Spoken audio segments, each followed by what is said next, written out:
Hi everyone, welcome to our March meeting. We are going to be getting started soon. Please feel free to introduce yourselves in the chat. Let folks know who is here, who's joining us tonight.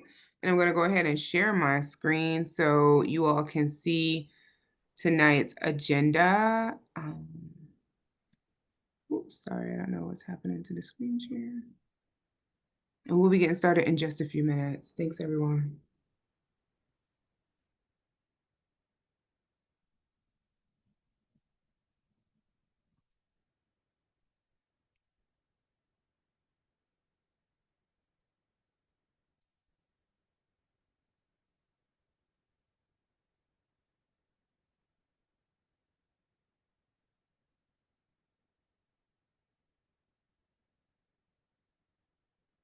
All right, I'm just going to go through the agenda for the community.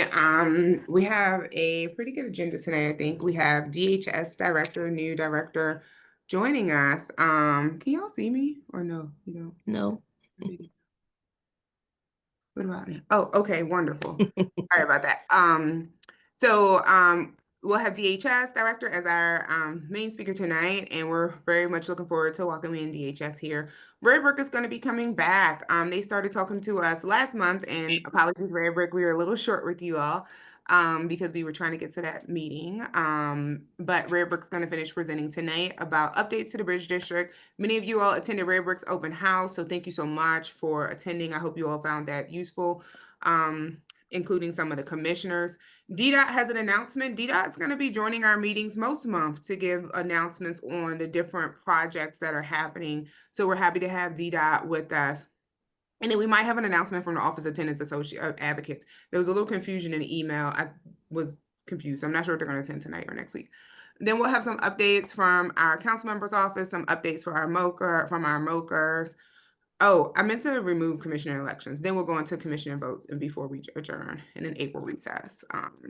That is our agenda for tonight. I think we also might have someone from council member Christina Henderson's office who's on, who might make some announcements. So since we do have a quorum, I'm gonna go ahead and ask for Commissioner Davis if you can move to approve tonight's agenda. I move to approve tonight's agenda. Thank you. I second that. Any discussion from any of the commissioners? Okay, all in favor to move tonight's agenda, say aye. Aye. Aye. Thank you. Agenda passes 4-0. We have 4 commissioners on the line for our notes. That's Commissioner Davis, Commissioner Freeman, Commissioner White, and Commissioner Redman. And I am going to stop sharing my screen. Hold on, y'all.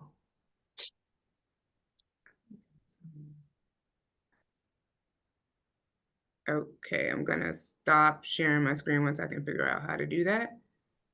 Okay, wonderful. And I am just gonna grab that while we go into a couple of quick updates. David, can you let us know if the director is on the line yet? Good evening, Commissioner. Our team is here and we are ready when you are, ma'am. Okay, we're gonna let the MPD do a couple updates first, if that's okay. And then y'all, it'll be good because you can hear some of the things that's going on, and then we're gonna get started with you all. Is that cool? Perfect. All right, so do we have 6th District on the line tonight?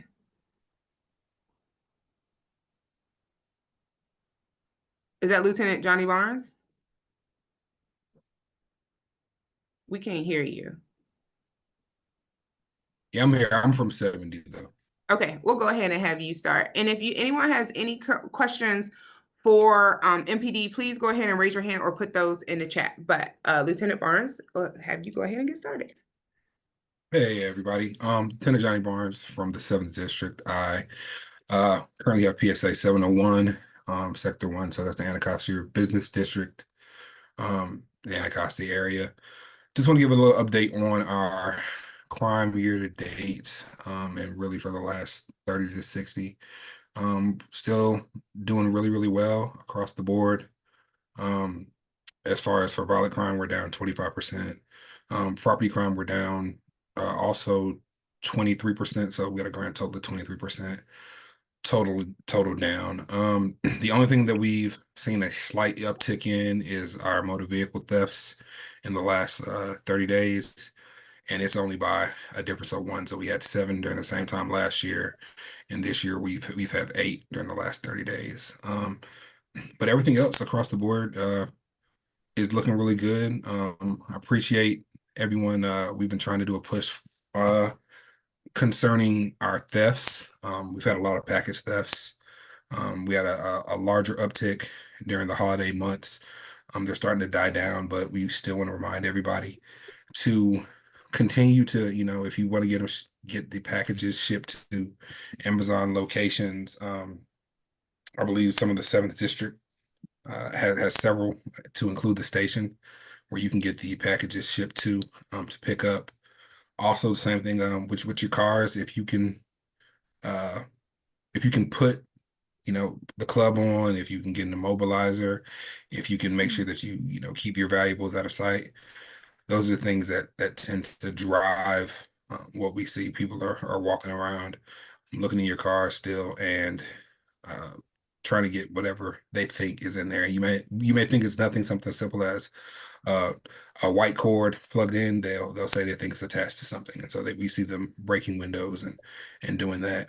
As far as for the Anacostia district, in the last month, I know we had a rash of destruction of properties in the Anacostia bid area, where we had a couple of our mental health consumers uh, walking down the street and simply just smashing the glasses on the businesses.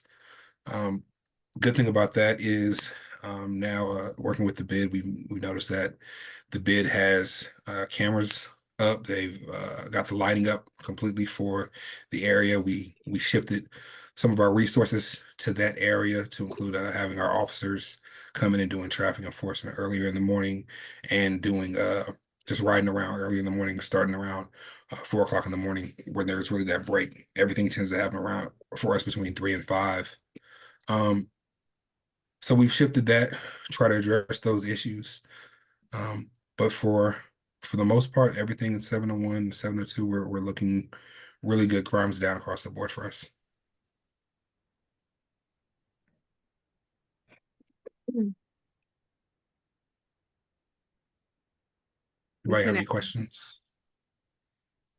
thank you so much for that update. Let's start with the commissioners. Commissioner Davis, do you have any questions for, this is 7 districts. I know you're in the 6th district, but any questions for the 7th district that they could pass on?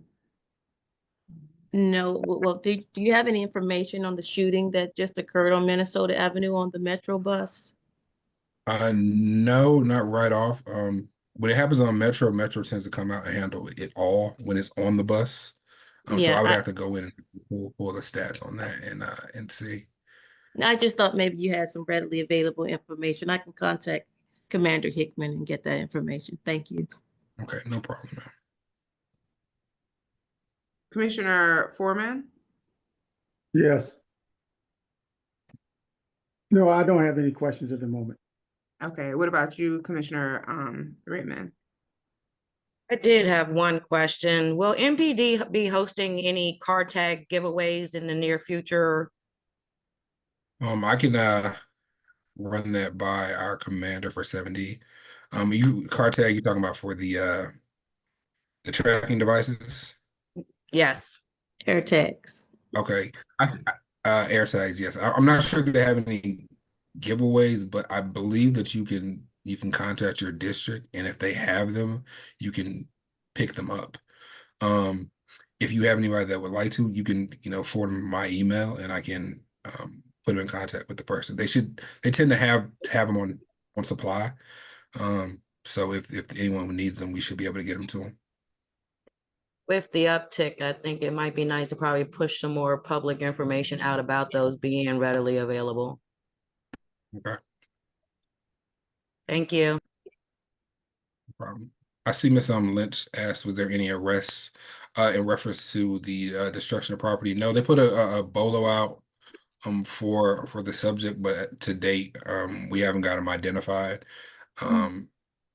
It seems to be more one of our person in transit. So he doesn't frequent the area from what we can tell. Taylor, your hand is up. I elevated you. She Oh. said, what was the first crime? First that for decrease in crime? That was for our violent crime. Yeah, our violent crime's down. Like I said, for the last 30 days, we're down 25%. And that violent crimes includes homicides, sex abuse, ADWs, and robberies. So we're down 67% for robberies. We've only had 2 in the last 30 days.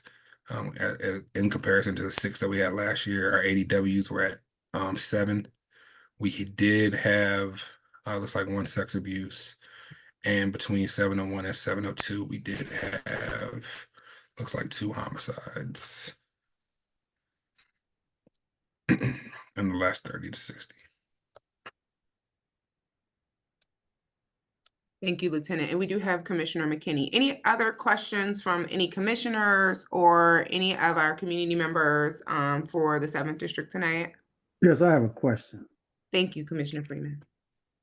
Okay, the officers that you have stationed on Maryberry Avenue around 17th Street and on Minnesota Avenue near T Street. What is their main function? What do they do? All right, so we have several. So that's I guess we have a HRP for the area homicide reduction plan. So they bring in outside not agencies, but outside officers from downtown, other districts, and their biggest thing is visibility. They really want them there. The push is to get them to move around a little bit more, so that they can deter a little more crime. But we ended up doing that more with our patrol officers that we assigned to that. When we get outside agency or outside district help from, like I said, from the chief's office or from another district admin, they'll come out. They tend to get a spot, sit, and pretty much just put their lights on a position too. But their main function is supposed to be visibility for us. Okay, because I had 2 incidents. One was a attempted house break-in, and then the other one was a stabbing out here right up by the B2 bus stop here on S and Minnesota Avenue. I called him in, and I saw well, the first one was the officer up the hill near 17th and Marionberry, and I was saying these guys are here, but they're not getting the calls apparently, and it takes like 12 minutes for a response. I mean, I could have actually had route stepped up to those guys and told them by the time we got responses here. And it did allow for 2 suspects to get away. And, I guess if I didn't pull out my badge, the ANC thing, these guys, I hate to say it, they wouldn't have paid me any attention at all, So, like I say, allow 2 people to get away and not stab me, because they went right up 16th Street. And I tried to inform the officers, but to no avail. So I don't know the outcome of that. But, along with some of the other little things, the other members of the community tell me, sensitivity type things. I'm not the smallest individual, but I'm also not I don't think my appearance is that of a gangster, if you want to say that. But I'm running into that problem with some of the officers. I sometimes I think it's like I know you know your job supposedly, but at the same time you have to have sensitivity and be able to work with community members. And that's definitely a lot of that. Prior to coming over to 70, that's what I did. I was a director for the community outreach for the district. So I definitely understand that portion of it. It's something that we're working on, especially me when I go to my roll calls. Being able to have the conversations with anybody as soon as they have it, they have to be more. They got to take a little bit more ownership on it, because it's the same community. You got to be there every day. But guess what? That means you need to make it as good as possible. You know your people, know the beats, know the citizens, so that you can, it makes our job easier. They make their job easier. So I definitely understand that, and I'll look into that. I can see what's up there for that day. Yeah, because I also had that Super Bowl, Super Bowl day, man. Super Bowl went out there. There was a kid. Right again, I get a lot of action on my corner. I don't understand why, but right across the street, get a lot of action. And it was a kid who had an overdose. I didn't know he had an overdose, but I saw the police officers out there, and I took the slow route to approaching the guy, and he he said to me, "Who are you? What do you have to do with this?" And I said, "Well, first I said I live across the street here. I'm a resident, and I'm just asking you a question. What's going on with the individual?" And he told me the other officer, she's in charge, she has it. So he proceeded to him and the other two officers there proceeded to cell phones and have private conversations. You know the motions with guys talking to girls and stuff like that. I knew what was going on. And she stepped in and Thank she you. was pretty good. She was pretty professional. But like I say, I know it's going to be a hot summer. Yeah. And we know our guys have attitudes. We know what All right, attitude is. Commissioner Freeman, we got to move on a little bit. I think this is a side conversation. So thank you so much. All right. Commissioner Freeman, we'll talk, Commissioner Freeman. Foreman, Okay. Foreman. Foreman, I'm sorry. All right. Thank you so much. So we have two more questions in the chat real quick from MPD. For MPD, I appreciate the visibility. Oh, shit. I appreciate that they are for visibility, but they need to engage. I can see officers park by looking out the back of my house, and there are crimes and violation occurring in front of them all day. How do you plan to encourage them to be more active and engage? And then it's another question, how can we obtain security cameras on our streets? And then another question, if someone commits a crime in front of MPD with no consequences, what's going to happen to help change behavior? I hear all those things. For the same thing, how do I plan on encouraging? Like I said, for me, it's more like going to roll call, and it takes training. You know, unfortunately, there was the COVID area kind of stifled a lot of growth for our officers because they became so used to not engaging with people. And so we're just now getting back into the mindset of, hey, you got to actually be able to engage them. With our new commander, Commander Boatler, that's been the shift as far as getting into the engagement focus of it. And we're trying to pass that along at roll call. We're trying to get sergeants to come out on scene. We're doing checks. I'm doing checks. I'm driving around, pulling up on myself and saying, "Hey, what have you done today? Have you gotten out? Have you engaged with the community?" So it's more of a push, but it is a bit of a slow process and change to try to get officers out of something that they were ingrained with when it was their first time, because it's a lot of young officers. So that's the plan though. We keep trying to push them. We're the senior officers that are out there and myself, we tend to show up on scenes and try to get them to, hey, have those conversations with people. So that's the plan for that. As far as Miss Brown's question about obtaining security cameras on your streets. So depending on what street it is, I need to know what street it is. A lot of the crime cameras that are up are based off of data and statistics for. So if there's a high volume call for service for that area, they tend to maybe put cameras in that area. We do have programs where you can get cameras for your house and get reimbursed for them, and then you can share that with our real-time crime center. And what that eventually does is that links all the cameras together so that when a crime occurs, they actually look at it in real time. They can pull up different cameras and basically track the crime and see stuff before, see stuff after, and during. So if you'd like more information on that, I can definitely share that. And as far as Mr. Keith's second portion of the question, if someone commits a crime or a violation directly in front of an MP officer with no consequences, they're not going to change their behavior. Absolutely. We definitely neither to take police action or appropriate.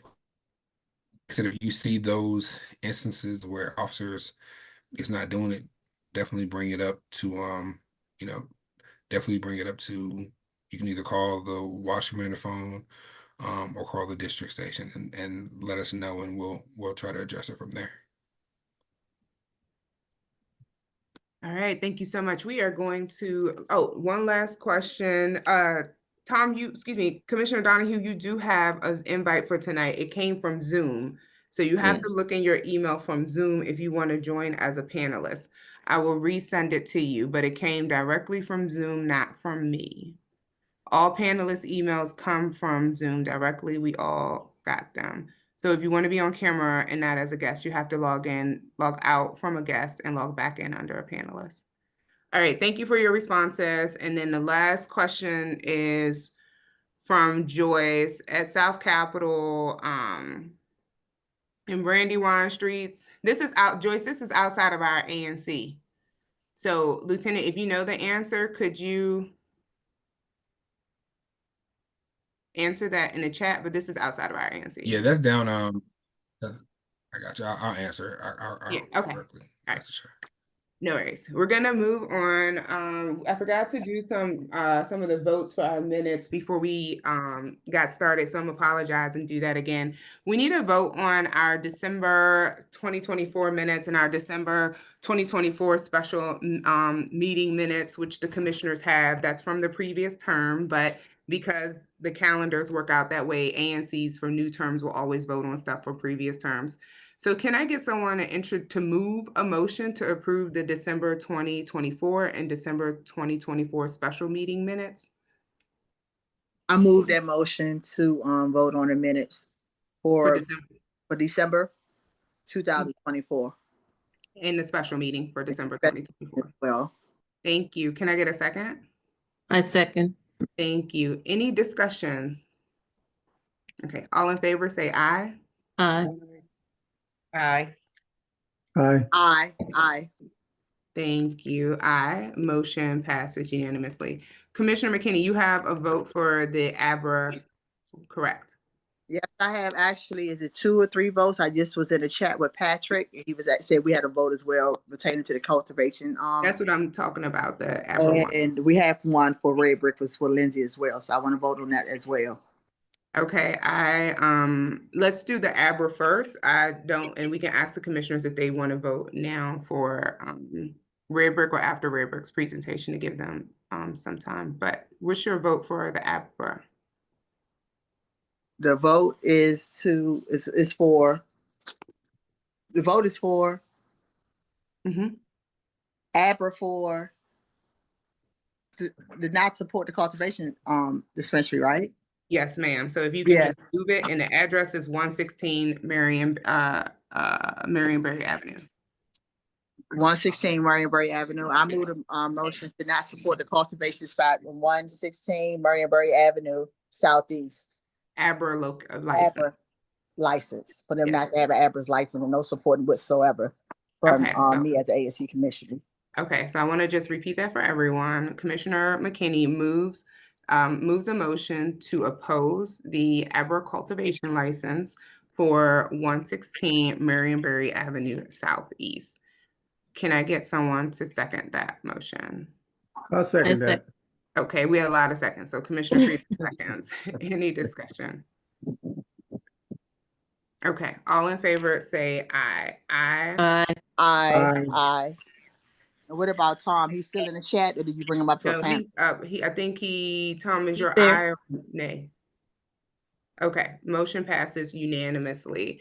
The last vote we have before we get into DHS, we do have a request from Red Brick here for a motion to support their zoning application. They are presenting tonight. And does the commissioners feel comfortable voting before the presentation or after? After. Yeah. Okay. After. Okay. When will they present before DHS or after? No, they're gonna DHS and then them. So I'll text. Okay. All right. So that's all the votes. We'll do that one and we'll do our finance report after because we need to present that and need a little bit more time. But we are going to welcome to ANC. DHS. I'm going to ask DHS to introduce yourselves as you come on screen. And if anyone has questions for DHS right now, just start putting those in the chat or start raising your hand so we can have you on cue. But we're going to give the first 5 to 6 minutes to you all to just, open us up, let us know who you are. You have a new director, some new folks, and then we'll start the conversation. So I'm going to go on mute and So thank you so much, Commissioner White, and good evening, commissioners. I wanted to take this opportunity to level set and great. Commissioner White, thank you for your ongoing partnership and engagement. Our teams have communicated as recently as last quarter, and as you shared, we were under a different leader. And so our current leader was eager and is eager to introduce herself to this community and really listen to what you want to share with her. So I am joined with Anthony Newman, who is our deputy. We are here to support our fearless leader. Tyler Edge is off screen taking notes. And so at this time, I want to turn it over to my fearless leader, our interim director of the Department of Human Services, Ms. Rachel Pierre. Thank you so much, David. What introduction. Just want to give a little bit, want to say thank you for inviting us today. I know that you have met several members of the team. I think we have with us Anthony Newman, who is Deputy Administrator for Single Homelessness at DHS. I know that he's worked also with this team. So really want to say thank you to David and Anthony for continuing the partnership. Just a little bit about myself. I have been with DHS for the past 4.5 years. So in my previous capacity, I worked as the administrator for the Family Services Administration. What that means is that ultimately all of homeless services, including the continuum of housing and so forth for the district, was under my portfolio.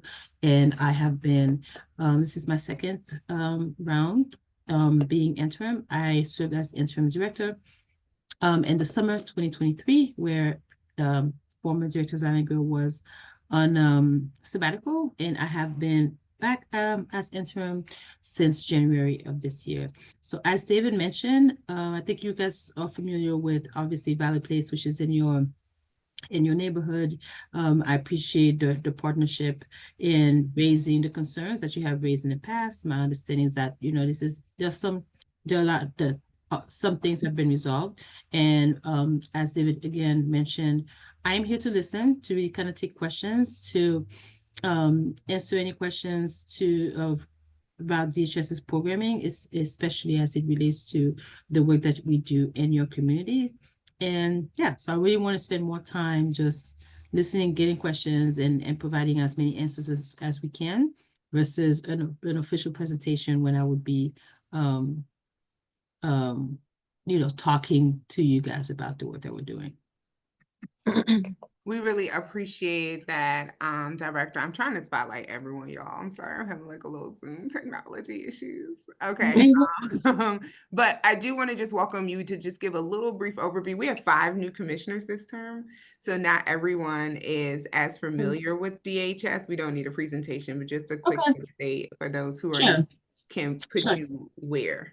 Sure. So I'm happy to do that very quickly. So the Department of Human Services, ultimately, we serve about over 300,000 residents in the district. We are divided into administration. We have the Family Services Administration, which I'd give a quick overview. So we handle all homeless services in the district, including unsheltered homelessness, the shelters, transitional housing, and the continuum of subsidized housing under local funds. So we're not the housing authority. We do have a process also that we support residents in housing through either a short-term subsidy like rapid housing, or a local rent subsidy program, that serves similar to the housing choice voucher, but that's administered and paid locally. The other side of the house is our Economic Security Administration, and that administration administers the public benefits for the district, such as TANF and SNAP, and childcare and Medicaid and so forth. So we operate about seven service centers. And I don't know, David, if you can tell me whether or not we have a service center in that coverage area. So the closest service center for this community would be Anacostia. And Garcia, okay. Mhm. So, and so overall, that's the role of DHS. Of course, we have about 1,000 employees. We serve again over 300,000 residents in the district. But let me stop here because I could talk about DHS. And if you need, again, I'm happy to answer any questions. Thank you so much, Director. I'm going to start with the commissioners. Commissioner Davis, do you have any questions for our director or DHS tonight? No, I don't. Okay. Commissioner, who is O2? Donohue, you're O1. Donohue, do you have any questions? I do. Can you hear me okay? We can. Okay. Thank you for joining us this evening. I'm curious how you would explain our overall shelters in general. I've had some communication with folks recently that have expressed their desire to somewhat stay away from some of our shelters, that they don't feel as though they may be safe or may be comfortable in staying in them. How would you overall describe the condition of our shelters, and if there are any outstanding matters that you feel are immediate need to be addressed at any of our shelters?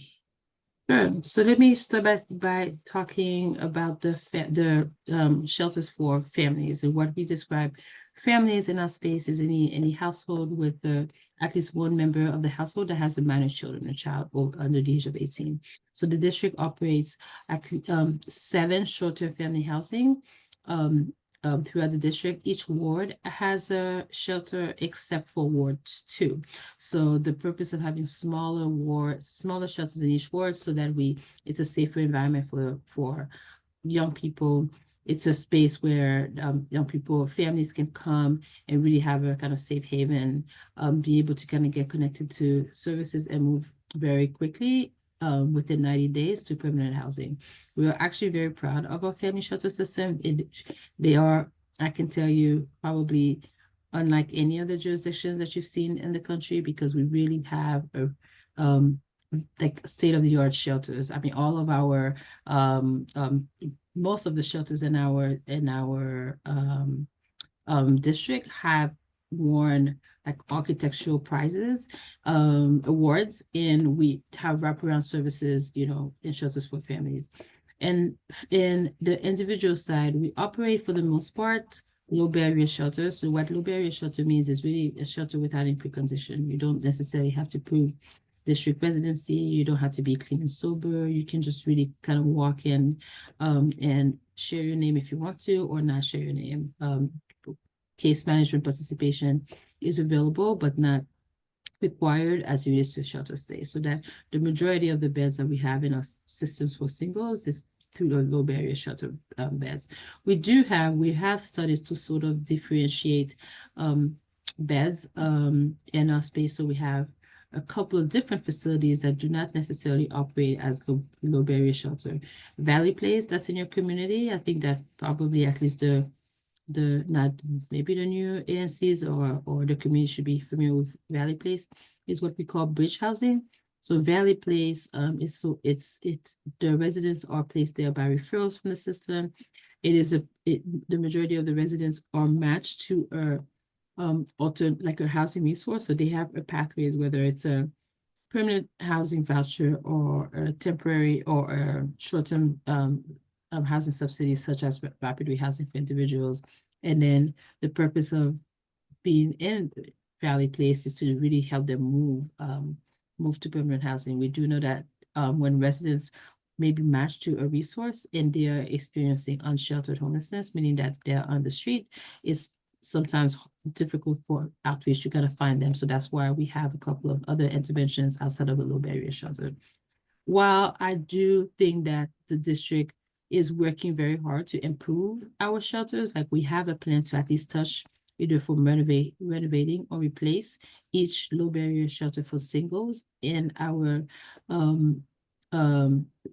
community. Not all shelters have already been either renovated or changed. Director, I'm sorry. I wanted to stay on that Valley Place, Mhm.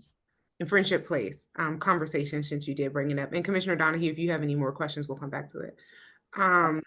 So Commissioner McKinney, did you want to ask the question from, Yes, yes. Go Hello, ahead. everyone.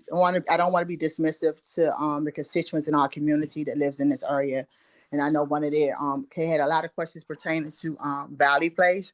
So welcome. I welcome you, Director. The new director. You're the new interim director for DHS. That's correct, DHS. Yeah. Hope to meet you soon. So so we just want to get a coupler, not here to complain. We just want to get a coupler because a lot of concerns was pertaining to our constituents who lives right there in Valley Place, where your homeowner shelter is right there. So they just had a couple of questions. If you don't mind answering a couple of questions, I think there's a couple in the chat pertaining to how long the residents stay there. We had meetings a couple of times before. I know I had missed a couple of meetings. I just had surgery, so I know I missed a couple of meetings that you all had with the ANC commissioner, with and a couple of other constituents in our community. So I know one of the main concerns were how long do they stay in the shelter, 24-hour security and things like that. Sure. So it's a shelter, so there's no, so the reason for exit is two reasons. They violate the program rules, and they sign the program rules when they come into shelters. A violation of a program rule has sort of kind of a progressive way that we inform them that they're violating a program rule multiple times up to exits, but we also know our residents. We try to work with them. And in another way, we hope that it exit through permanent housing. So there's no time limit because it is shelter. There's no time limit. Sometimes it takes residents longer to kind of go through the lease-up process for a variety of reasons, but there's no time limit for a shelter stay. Okay, one other question, concerns with the community. With the mayor shutting down and you're doing a full clean sweep of the encampments, would that push more people over here to this shelter, to this area over here where we are right now? So there's no shutdown from the mayor's perspective, and there's no clean sweep announcement of encampment closure. We close encampments all the time. Like, so we did close one last week, but that's not unusual. You know, after the pandemic, there were a lot of much more shelters. I mean, much more encampments than we had prior to the pandemic, because we had removed some of the conditions in terms of the protocols, rather, in closing encampments. There are many reasons why we close encampments. One, is for safety, reasons to the community and so forth. But also we believe that the safest space for residents experiencing homelessness is in shelter or in housing. So as the Deputy Mayor for Health and Human Services office determines that a shelter needs to be closed, our work is to make sure that we support the residents who are being impacted by the closing of a shelter. I'm sorry, a closing of an encampment. But closing encampment in our work is not new. We have a protocol. The teams know how to respond. We usually know the residents who are being impacted by the closure of an encampment. There's no announcement of any clean sweep. We close shelters encampments as needed. Director Pierre, you have a follow-up kind of question in the chat about the encampments. You mentioned from Ms. Lynch, you mentioned that you handle shelters. What's the plan to move residents who are unhoused to permanent housing? And what is happening that as residents are moved from west of the river, they tend to move into our areas without necessary support systems. So I think what Ms. Lynch is saying, and it's kind of going back to some of our questions, when we've seen encampments like shut down west of the river, we've seen uptick in like smaller pop-up encampments east of the river and larger ones and pushed over. And those residents are not being serviced and they don't have support services. And so wanting to know what's changing, what's different about that, maybe. Yeah, so I'm not, so there's no plan to sort of remove encampment, we close encampment somewhere and then we move them, to a certain location. I can give you an example. For example, I can give you an example. I think they Last mean, I think she meant they move themselves a lot of times. Like, Yeah, I mean, but that is a choice, right? So we do have outreach, three different outreach providers that kind of cover all the whole district. So they are geographically assigned. So anywhere an unsheltered resident moves into the district, there is an outreach group assigned to that location who will work with that, individuals.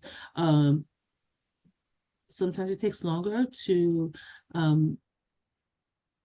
get residents to say yes to the services that they're eligible for. I can tell you last week we had 8 individuals who were impacted by the closing of the encampment, the latest encampment we closed. 8 of them were offered an offer to go to the Aston, our newest non-congregate bridge housing in Ward 2, a very nice, facility, and only 4 said yes, right? So we would have wanted all 8 to say yes, because that would have been a success for us in terms of ending at least their episode of unsheltered homelessness, but not everybody said yes. So we can't force people to come in. And I'm not suggesting that people prefer to come in, but sometimes that is a choice that people make. We don't criminalize homelessness. So we're not going to force somebody to come in because we think that it's better for them to come in.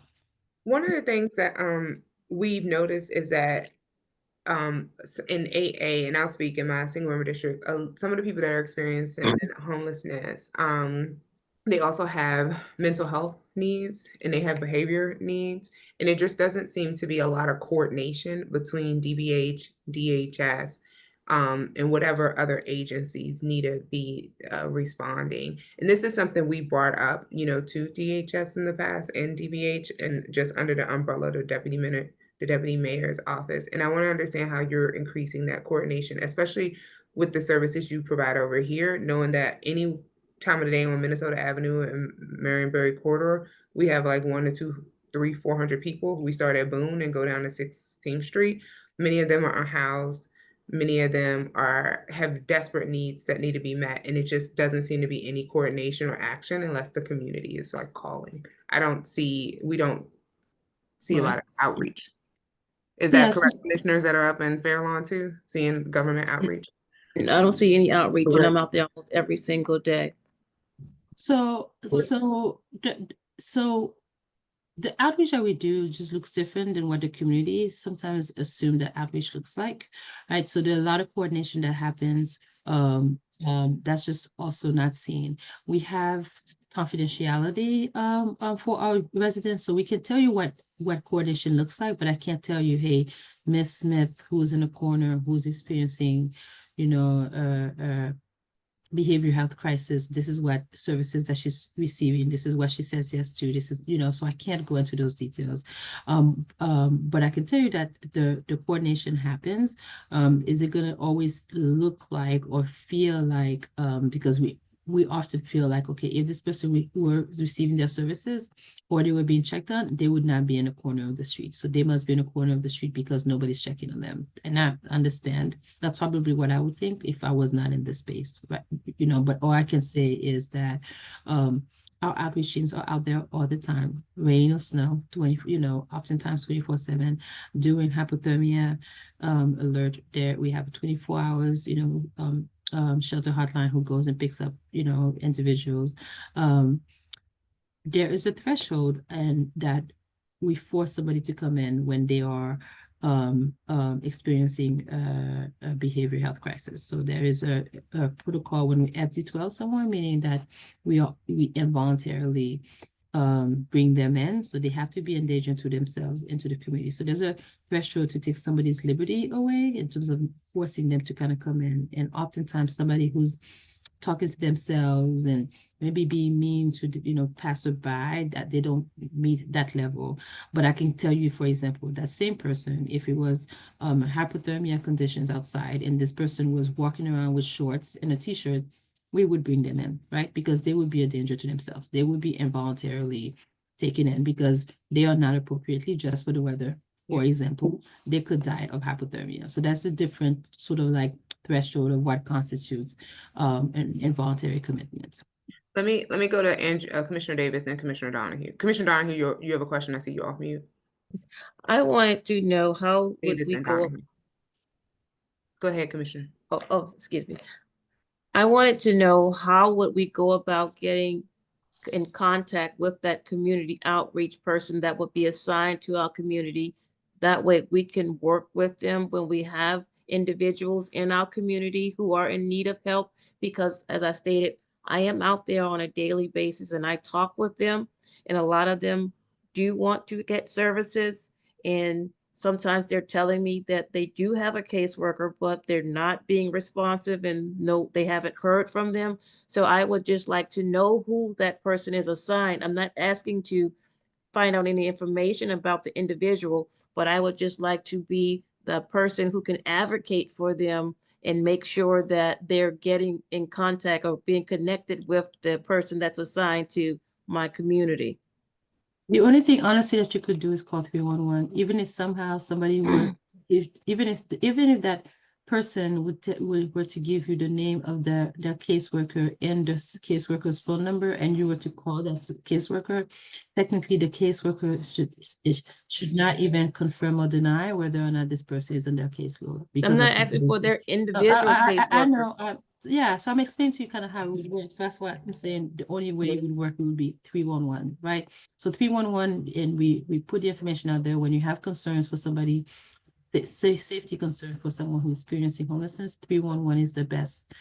So we have Ward 8, like we have a Ward 8 Moker, then we have a Ward 8 community outreach person. So there's not a Ward 8 community outreach person that's for Ward 8 under DHS. No. So you can always call your MOCR if you have some, concern. The MOCRs also are in contact with David Ross and members of his team. So we can always coordinate in that way. But no, we don't have, we have a geographical assignment, but I can't give out the outreach workers information because they have a supervisor, they're under contract, with us, and they can't be the community response on an individual level. So no, but the MOCR is actually a good way to make sure that your community concerns are heard, and then the MOCRs do work with our. So they're contract workers. They're not government workers. They're contractors. So they're providers. So we have, so they're not individual contract workers. So what we do, we have outreach contracts with 3 providers in the city. Pathways to Housing DC, Community Connections, and what's the third one that's escaping me? Miriam's Kitchen. Miriam's Kitchen, right? So then those are 3 agencies with whom we contract. So they have a contract with DHS, and they hire their people and they manage, their workers and so forth. We work in collaboration with them. We only have 1 or 2 people who are working directly with DHS who are DHS employees who are in outreach. They may help in terms of a coordination and so forth, but the majority of the outreach work happens with the providers community paid by DHS, right? But we can't give out individual workers' number, and then now the community will just call them as needed. Can you tell me those 3 organizations' names so I can record right now? One that works in 8A, I know, is Community Connections. Community Connection. Okay. Yeah. All right, Commissioner Donohue. Thank you. Director, I think one of our concerns is, and you've heard it from several of us already, is that we don't see your teams or those that are needed on our streets. I understand that you're saying that, you don't want to give out their particular contact information, but I think it's important that you hear us that we're saying we just don't see them. So if we don't see them, they're not seeing them either. And so that's where our disconnect is where our concern is with Commissioner Davis. She's out on the streets, all the time. I've been on the streets quite a bit. I mean, we don't see these people. And so we, have to hold you, ma'am, and your team accountable for the lack of attention or to our constituents. These are our neighbors too. I was moved a couple of years ago when Miss Angela passed away under the bridge. She's somebody that will always have an important impact in my life because everyone knew she was. She was our neighbor. And so for us to see, constituents and our neighbors that need and want services, yet we're hearing from them that we don't see them and we ourselves don't see them. There's a disconnect there. So when we start asking for, who is our contact, who is somebody that we can talk to that's working the streets that are out there, we kind of, me personally, I kind of want to see them doing what they do so that we, whether it's from afar or have a conversation with them or, we just don't see it. And that's what's concerning us. I'd also, do you know how many homeless or that house. thank you. Unhoused individuals, have we lost any this year? And that we know of? So what do you mean by loss? If any of them passed away? Has anyone died due to conditions out Of hypothermia, you mean? Yeah. Because we do have people who pass. I mean, we do have people who pass away. I mean, unsheltered in our housing, in our shelter. People do pass away. I'm not making light of that. Have we had any reports of anybody passing away during hypothermia season of hypothermia? My understanding is no so far, right? So hypothermia, we work hard to make sure that people die of natural causes, but hypothermia is not a natural cause. So we really work very hard to make sure that we do not lose people during hypothermia season. But that was your last statement. Let me just kind of go back to your initial piece.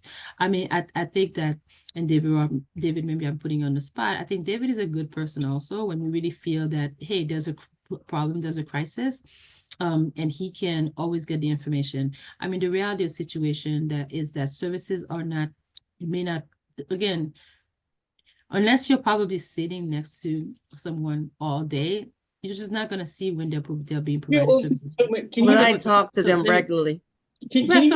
So I can tell you, I can tell you that we can probably even pull up our database of homeless management information system, and I could tell you exactly when was last time somebody talked to them, a certain person, what services they're offered, what services they're eligible for. I'm never going to see. Can you tell us specifically when we had a representative on our streets, like in the last every day, 3 weeks? Every day. They are expected to go. How come the commission, how come we're missing them? How come we don't see them? So I don't know, and I'm not trying to be sarcastic by saying that. Like, I don't know that you're staying outside all day, right? So they don't work 24/7, but I can tell you they work every day, so they have some coverage every day. But just to go back, I'm happy to give you, and David has confirmed that he's okay with us giving you his contact information, so that if there's really somebody that you're concerned about, you can call David Ross. But at any point you can call 311. So 311 can dispatch emergency CIT, like a community response team. If somebody's experiencing an acute behavioral health emergency, you can also get connected to somebody who can come pick up somebody to take them to available beds. So it's 24/7 during hypothermia season, but what's the hours during non-hypothermia season? I want to make sure we get a couple more questions while you find those non-hours. Okay. Commissioner Redman. Okay. I think it's like 7 p.m. to It's possible. 10 a.m. or something. Not to cut you pause, because we know that the intro director have other things to attend to in this community. Yeah. A lot of services that need to be done, and we don't want to hold them up. They've been grateful to stay as long as they can. Yeah. Anyone have any more questions? Commissioner McKinney, Commissioner Redman hasn't asked a question at all. Please let her ask her question. Oh, no worry. No worry. Thank you, everyone. I'm taking back. I'm muting you all. All right, Commissioner Redman. I guess I'm gonna go back to what Commissioner Donohue was asking, and I guess we will follow up with Mr. Ross, because I don't live in my particular area. I have a lot of apartments, bigger apartment complexes. So my homeless situation is interior. So my question with outreach is are we reaching out to some of these apartment complexes in the area and trying to figure out where some of these people are hiding at in laundry rooms and basements and things to that? So we are looking for a direct point of contact on how to deal with individual situations not in a 311 manner, because this by the time 311 gets here, that they're out of the laundry room. So David definitely is the right person, because then if you get the information that we can work without teams, we can then say, hey, somebody, this is, I mean, this is a good example of working with the community. There's no way for us to know, right? So unless somebody kind of tells us, because it's not, outreach is not going to do that. They're not going to go to a private, building to look for people. But if we get that information, we can absolutely dispatch them and say, hey, these are the services that you may be eligible for, and so forth. So that's again, I think that we work very closely with your Mocha's team, but if not your Mocha's, these are the things that we want to know. There's no way for us to just know that, by the way. I mean, outreach teams sometimes definitely look behind trash cans in an alley, in a building alley, and we'll do that work, but there's really no way for us to know that some people may be hiding in a laundry room in a building unless somebody brings it to our attention. And we look forward to getting this information, and we're happy to then send somebody to talk to someone directly. So when they do these outreach, do they leave anything behind to be like, hey, we were in this area, to say that, we are looking for you? Is there anything that's being left behind? Because if they're doing the outreach, they're not leaving anything behind to say these services are available either. So they talk to people directly. So then it does I mean, think about the number of laundry rooms in the district, right? So they talk to people directly. But Commissioner, what I'm saying is that we want to get the information that you're saying that you have. That's your information. Sure. I'm not suggesting that we wouldn't go. I said this is actually information that we want this information. We want to make sure that people know what the services are available, and we will dispatch people. Sorry, Director, for cutting you off. I think what she's is making a really good suggestion. Like, if you do come to a building and the people are gone, to leave something behind, so when they come back, because they're gonna come back, right? Unless the building owner does something, that they can see, if they can read, if they're able to access that if you need help, contact this. I think that's what she's suggesting, and I think it's fine. Okay, thank you. We do need to move on, and I think we should also continue these conversations, because it's a lot more about Friendship Place in terms of the provider, like saying that they're not responsible what happens outside of their 4 walls, or it's 8 walls. I don't know how many walls they got. And that's like a big issue. Like, you're not taking like kind of responsibility, but that can take the rest of our call. So we will follow up about that. And then the last question I have, just wanted to give Commissioner Foreman any, if you have a question, because I know you haven't, and then we have one in the chat, David. I don't know if you can answer that for us, from Joyce Powles. But how long would it take from receive? So I would reiterate Interim Director Pierre's sort of ask that if you see someone in help, call 311. That is the quickest way to get services to someone on the street. If we're waiting to make a phone call or send an email, there are delays in that inherently. So the quickest way to get our community residents assistance is by calling 311 and asking for immediate attention.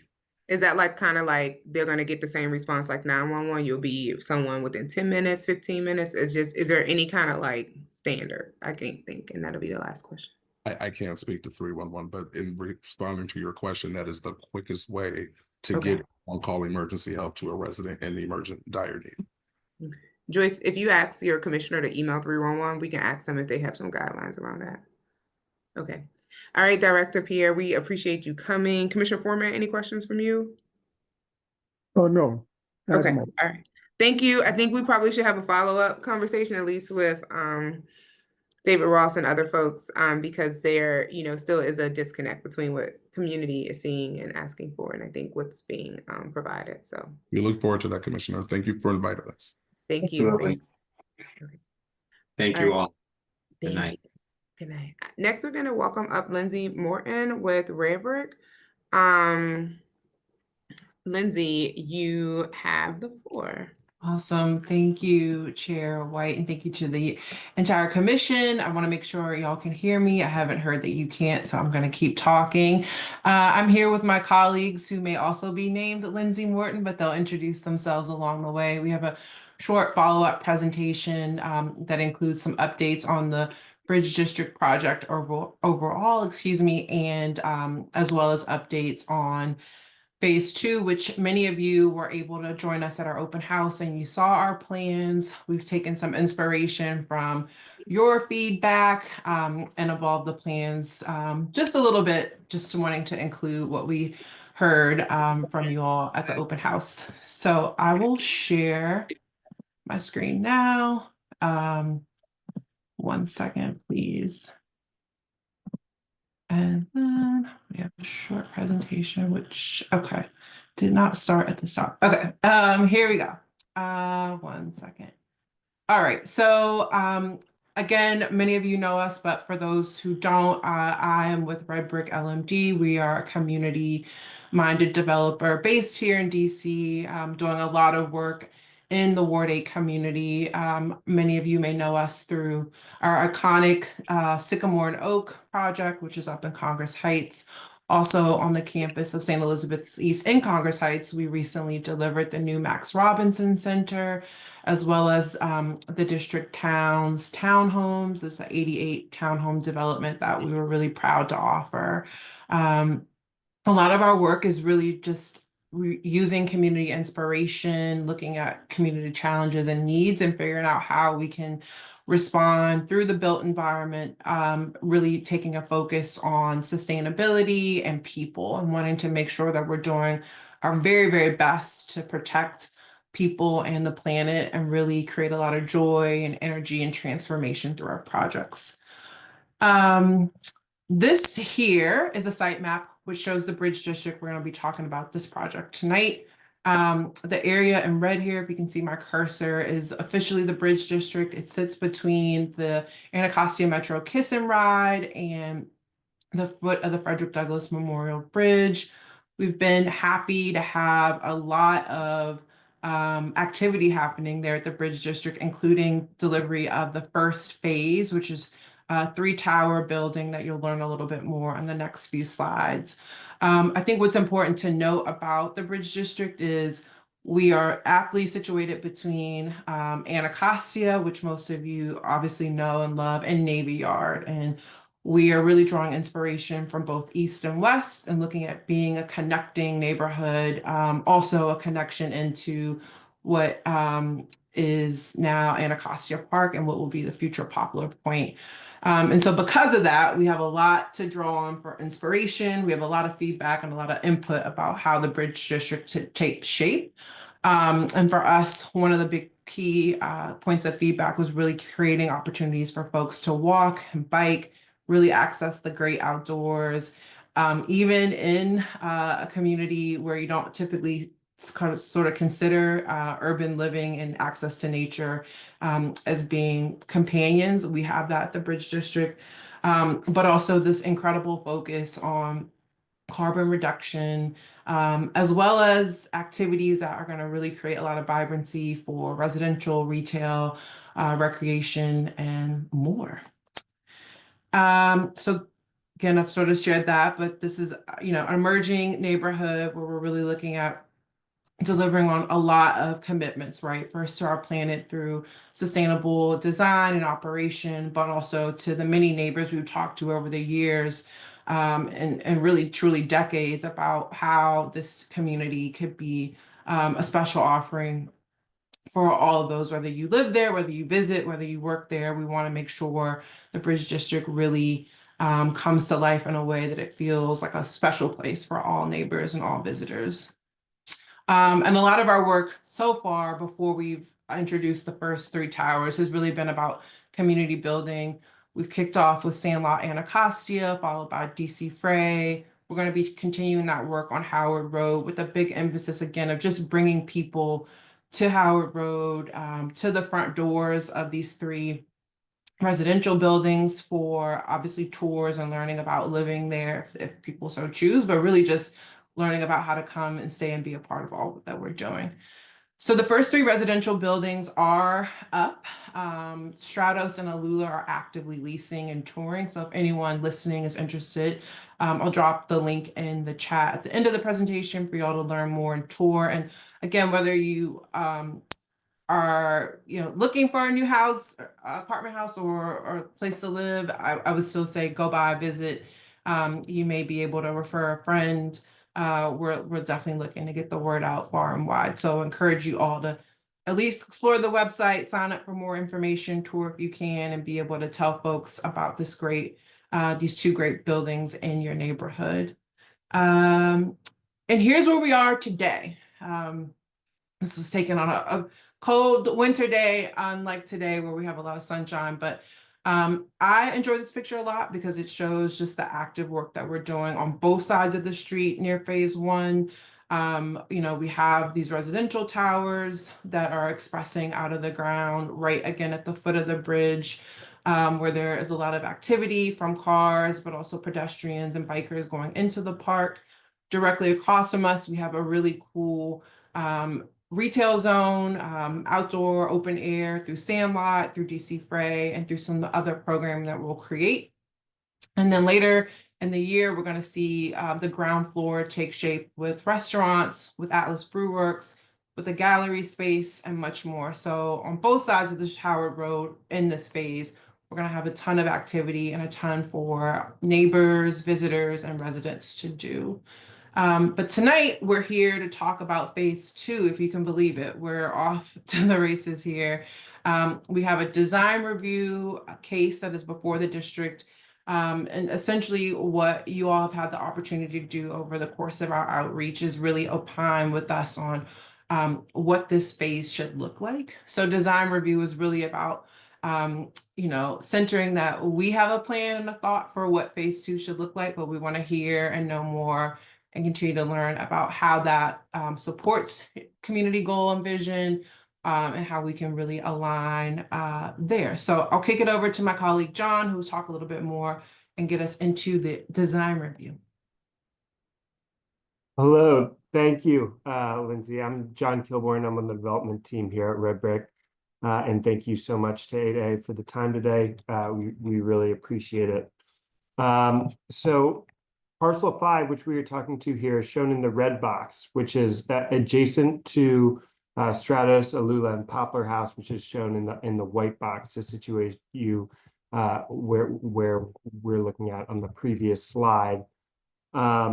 And we are very excited because it is proposed as the first residential mass timber high-rise building in Washington, D.C., which means that instead of concrete or steel as the main structural component, we use mass timber, and we'll get into the advantages for that. But it's about 300 units, ground floor retail, and we're excited to show it to you today. So, Lindsay, if you could go to the next slide. While you see that our 4 project pillars are access and exercise, with all that great outdoors that Lindsay mentioned, placemaking, especially as the second phase of the Bridge District, and creating spaces that work for living and working and reducing the carbon footprint through the use of mass timber and other sustainable features. I would mention that a 5th pillar for us has been celebrating mass timber as a material, and both its sustainability and its aesthetic approach. And so I will actually pass it over to John Mitchell, who is on the HPA team. They are our architecture team on this project, to go through the advantages of some of the mass timber and get into the building massing. Yeah, good evening, everybody. As John mentioned, my name is John Mitchell. I'm an associate partner with Hartshorn Plunkett Architecture in Chicago.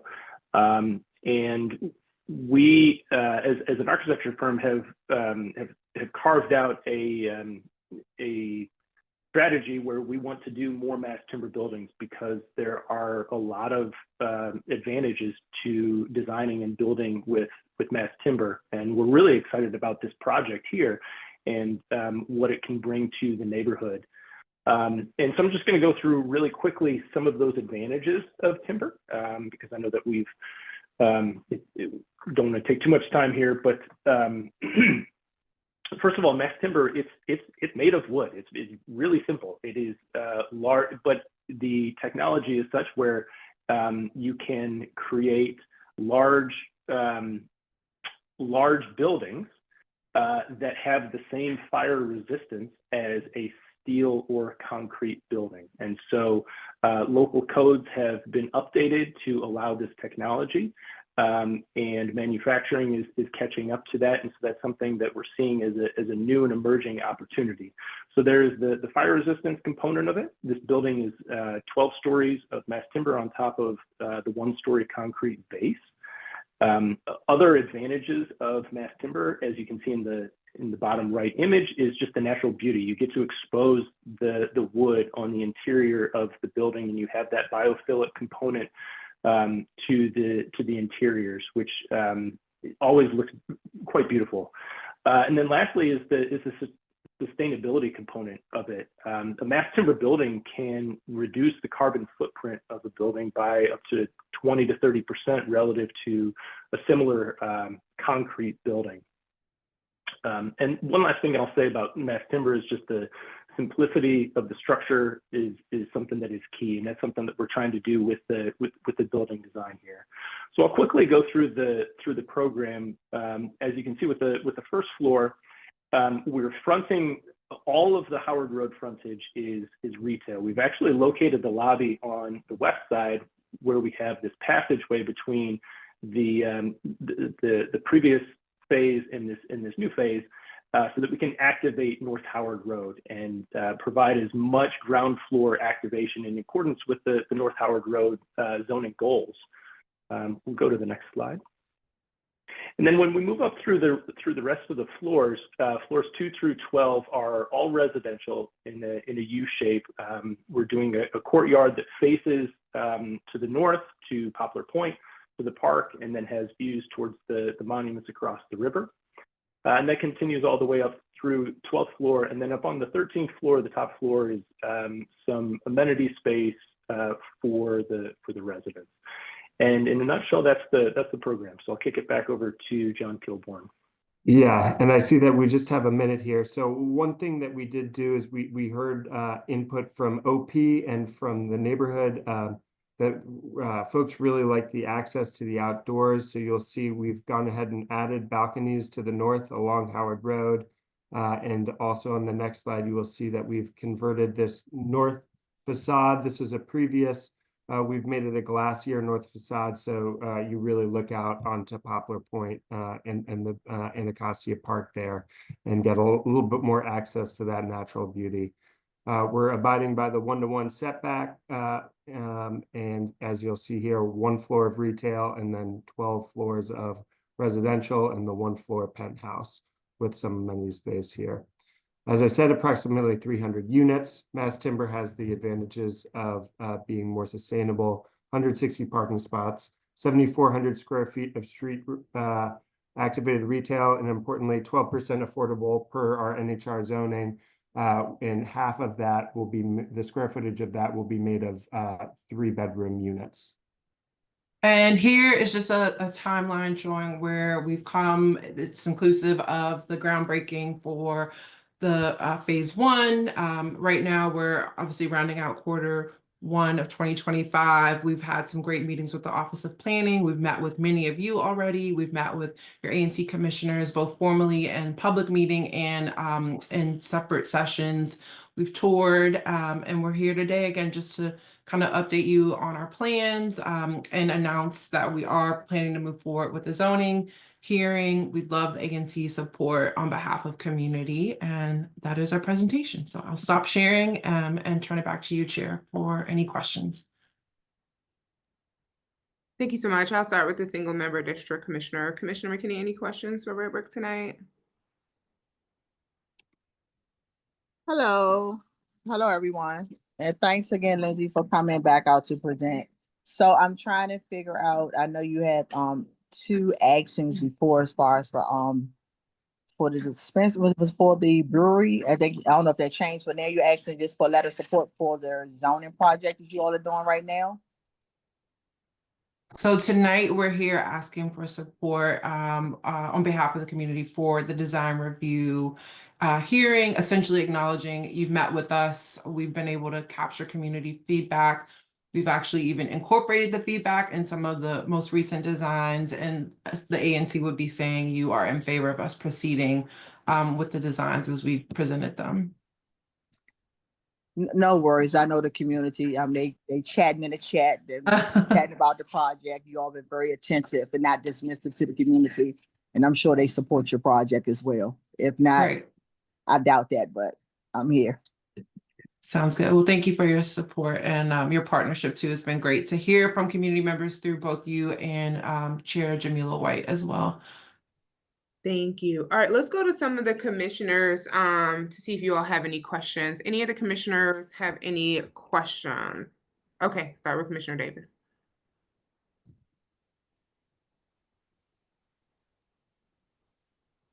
My question is, you currently have the other building that has the 3 buildings. How many units are in that in total are in those 3 buildings? Thanks, Commissioner Davis. Yes, phase 1, which is the 3 towers, represents 757 units And that across has a, those 3 places. and that's still 12% affordable units that are going to be in those buildings? Yeah, 12% by square foot. Yep, are part of the inclusionary zoning program. And so we'll continue that 12% by square foot for phase 2. And we'll apply that formula to the units that we're building in phase 2. Okay, so you have 757 units that are going to be in the first phase and 300 units in the next phase. That area to me seems overly saturated with apartment buildings. Do you know what percentage of buildings are occupied down there in that total southwest area? Because I'm just wondering how long your buildings are going to stay unoccupied. So I'm trying to get a feel if those buildings, apartment buildings in the area are being occupied and what's the vacancy rate? Yeah, that's a great question. I don't have the answer to that tonight. I'm happy to do some digging and can talk offline about that. And obviously you can share that out. But I will say this is the type of density that we believe is important to get the amenities and the services that we've heard loud and clear that community are looking for. So our ability to have a lot of people living together equals our ability to deliver on, small format grocery store, coffee shops, retail, restaurants, etc. So I hear you about, the size and the number of people, but I think this can be an advantage to the community in terms of being able to offer those really needed and sought after amenities. One more question. Sure. You're bringing in over 1,000 units, and we only have the Whole Foods grocery store over there. Are there any plans to bring any more shop food centers in the community? Yep. So in phase 1, we are actively looking and sort of winding down on a final concept for a small format market that will include fresh produce, sort of a small butchery, sundries, etc. That will service phase 1, and then we'll look at future growth and our ability to attract another larger, maybe big box grocery store. But the plan for every phase is to really center and figure out how we can bring in more fresh food and fresh grocery access in particular. So basically that has not, you're going to try to figure that out after the fact, but you didn't think about that ahead of time. Oh, we're in progress. Yeah, I guess maybe I'll restate it. So for phase 1, we're in conversations with several potential owner operators. So we don't we're close to finalizing a deal. We just, it takes time, the deal making, and we're ironing out all the X's and the O's, but we're quite confident that we will have a small grocery store rather in phase 1. And again, future phases will continue to sort of deliver on food access via restaurants, cafes, coffee shops, and additional grocery style stores. Okay. Thank you, Commissioner Davis. Any other commissioners have questions for Red Brick tonight? Commissioner Redman. And maybe I'm incorrect, but I think one of our commissioners did a walkthrough not too long ago and really wasn't too impressed with the interior design. We were kind of promised a upper class design for the residents over here servicing our area. And it seems like the design that we're getting may not be up to that standard. Have you received any, or where have you as a group may have thought that you were 100% on the public perspective and maybe had to go back and rethink a few things? Have you received anything like that and had to go back and rethink something in future design?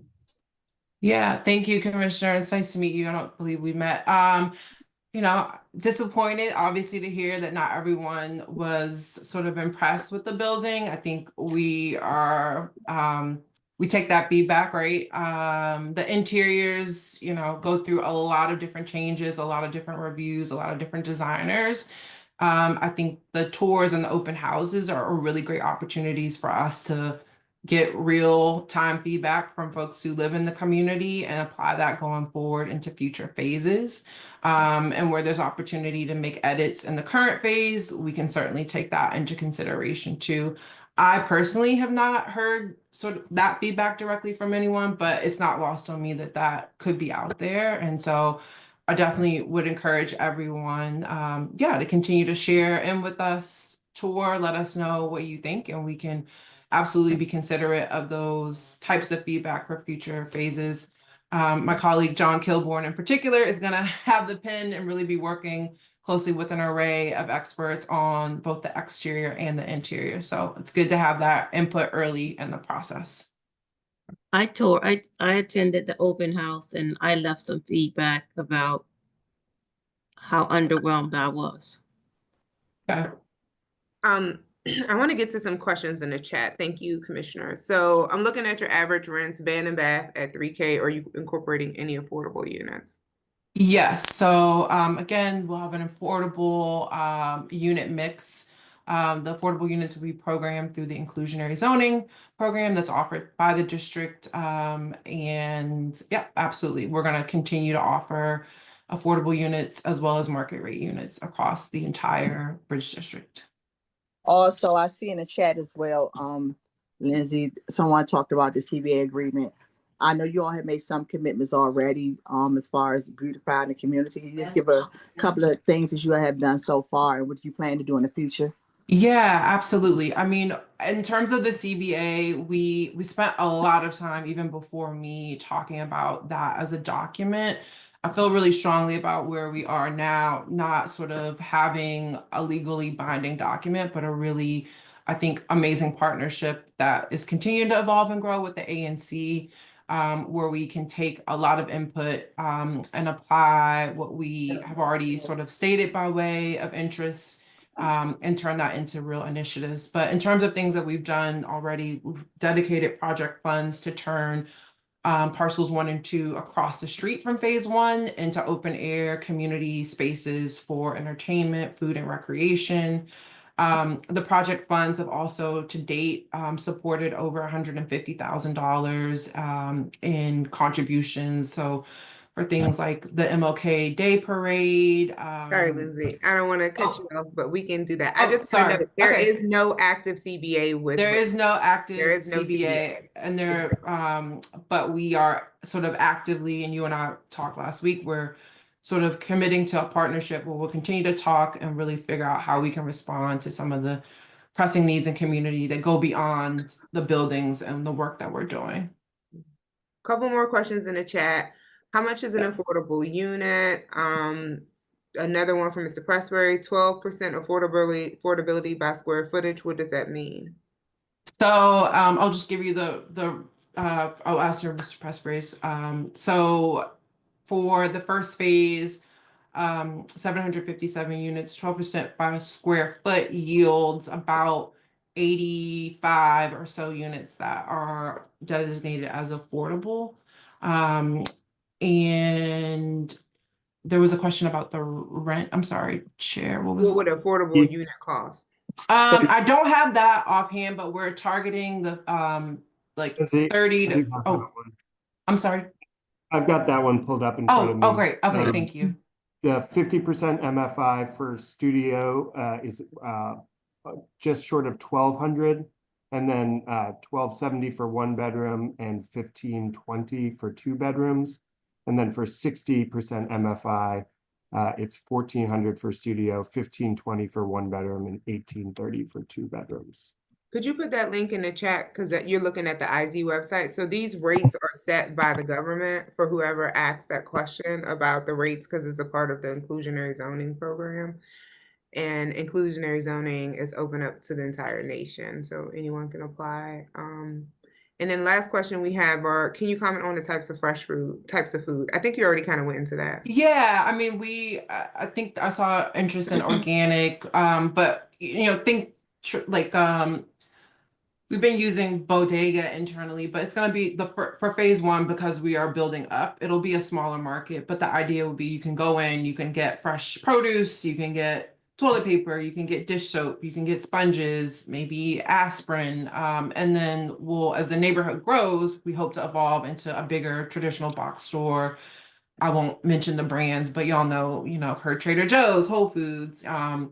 We're not quite there yet. And so the hope and the true goal is to get there as more people move in and a stronger interest. And then just Commissioner Foreman, I see your question. The 3,000 is not the affordable rate, that's market rate. So that's what market rate would be. So that is if you all take voucher holders and you have one, or you have the income to put together for $3,000 a month. And then another person just commented, I toured the buildings and found them to be small for a family of 2 or more. And then the last question is, will both buildings have parking? Yes. Okay. All right. All right, final round robin for any questions that haven't been answered by Red Brick tonight, so we can continue our thing. Okay. As long as the community have been addressed with their questions and concerns, and as well as the commissioners, I'm ready to move forward for the vote. We have 2 more questions from the community, Robin. So hold on. Okay. Yeah. No worries. Right. Apologies. You're welcome. Ooh. Somebody else's hand was raised, but I can't find you anymore. See, Sheila Bunn with a hand Sheila raised. Bunn, I'll give you the last 45 seconds. Good evening. Thank you. I think my question has been answered. My concern or focus was on the food options. And I want to just be clear that I heard you say that we're not there yet with a grocer like an Aldi or Trader Joe's. Is that correct? Yeah, I mean, it's strictly by sort of heads and beds. We just don't have the head count yet. But we are going to have in phase one a small market, sort of something better than a corner store, but not quite a traditional big box store. And can you speak to who you're talking to for that? No, I can't, but we've talked to a number of folks, including some folks here local to DC. We've talked to some national folks. We understand it's a hot topic and a lot of interest, as well as a lot of opportunity. So we want to get it right, but I'm not able to share who we've been talking to. Okay, just want to throw, I don't know if you know, but Dreaming Out Loud is opening a market on Millbury Avenue. So just kind of throwing out people that are trying to invest in our community versus national folks. So, and there are other people that produce food in Ward 8.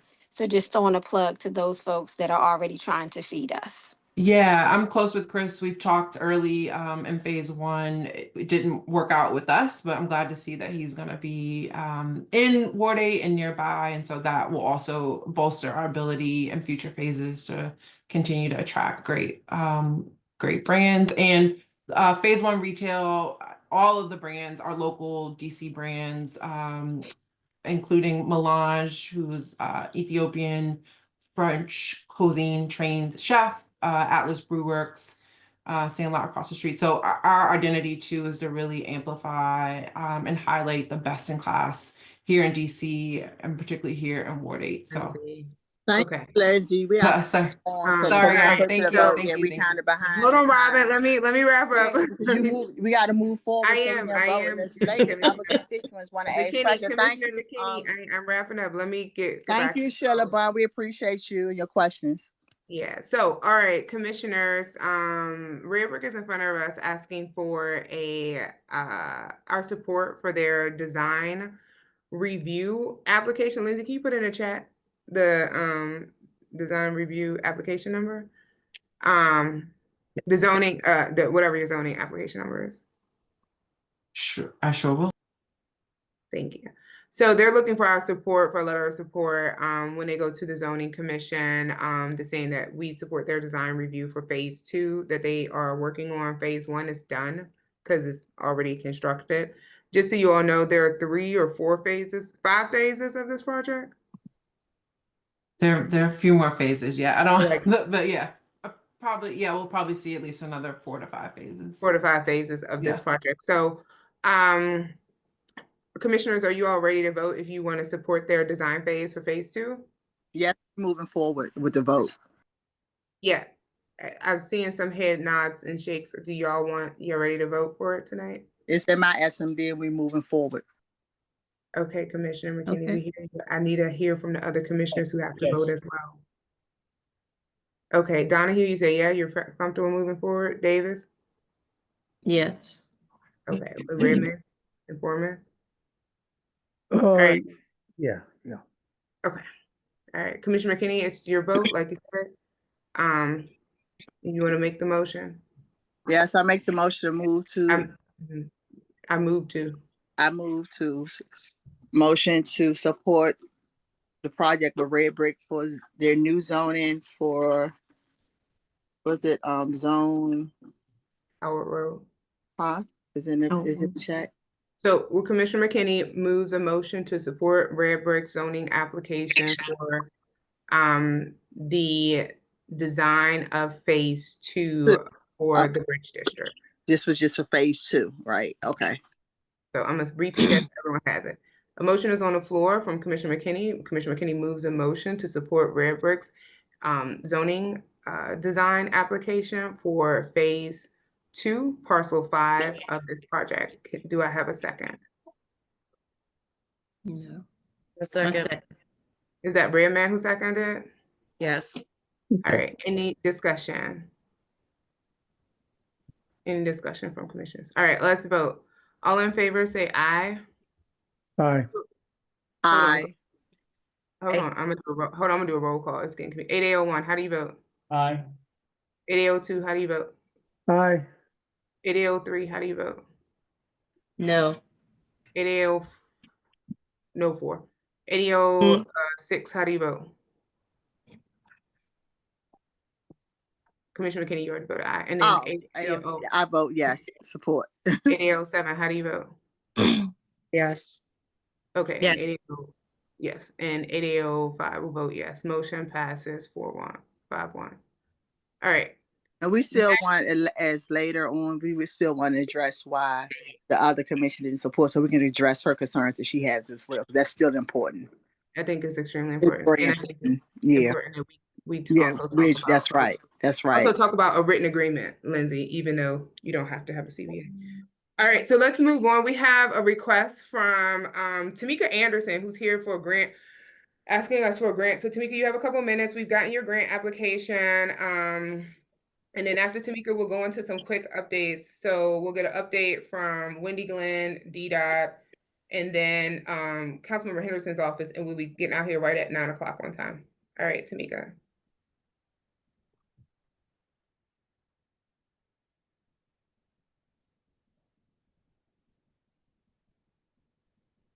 Tamika, can you hear us? Yes. Can you hear me? We can hear you. Okay. Sorry, I'm having technical difficulties. Good evening, everybody. Our request is for assistance with our program. We have started, hold on a second. We have started an all-star cheer and dance program here in Ward 8, specifically for children in Ward 7 and 8, just so that they have the opportunity to showcase that they are just as talented as their counterparts in Springfield and Fairfax. Thank you, Tamika. And you are asking for $1,000 to support your cheer program?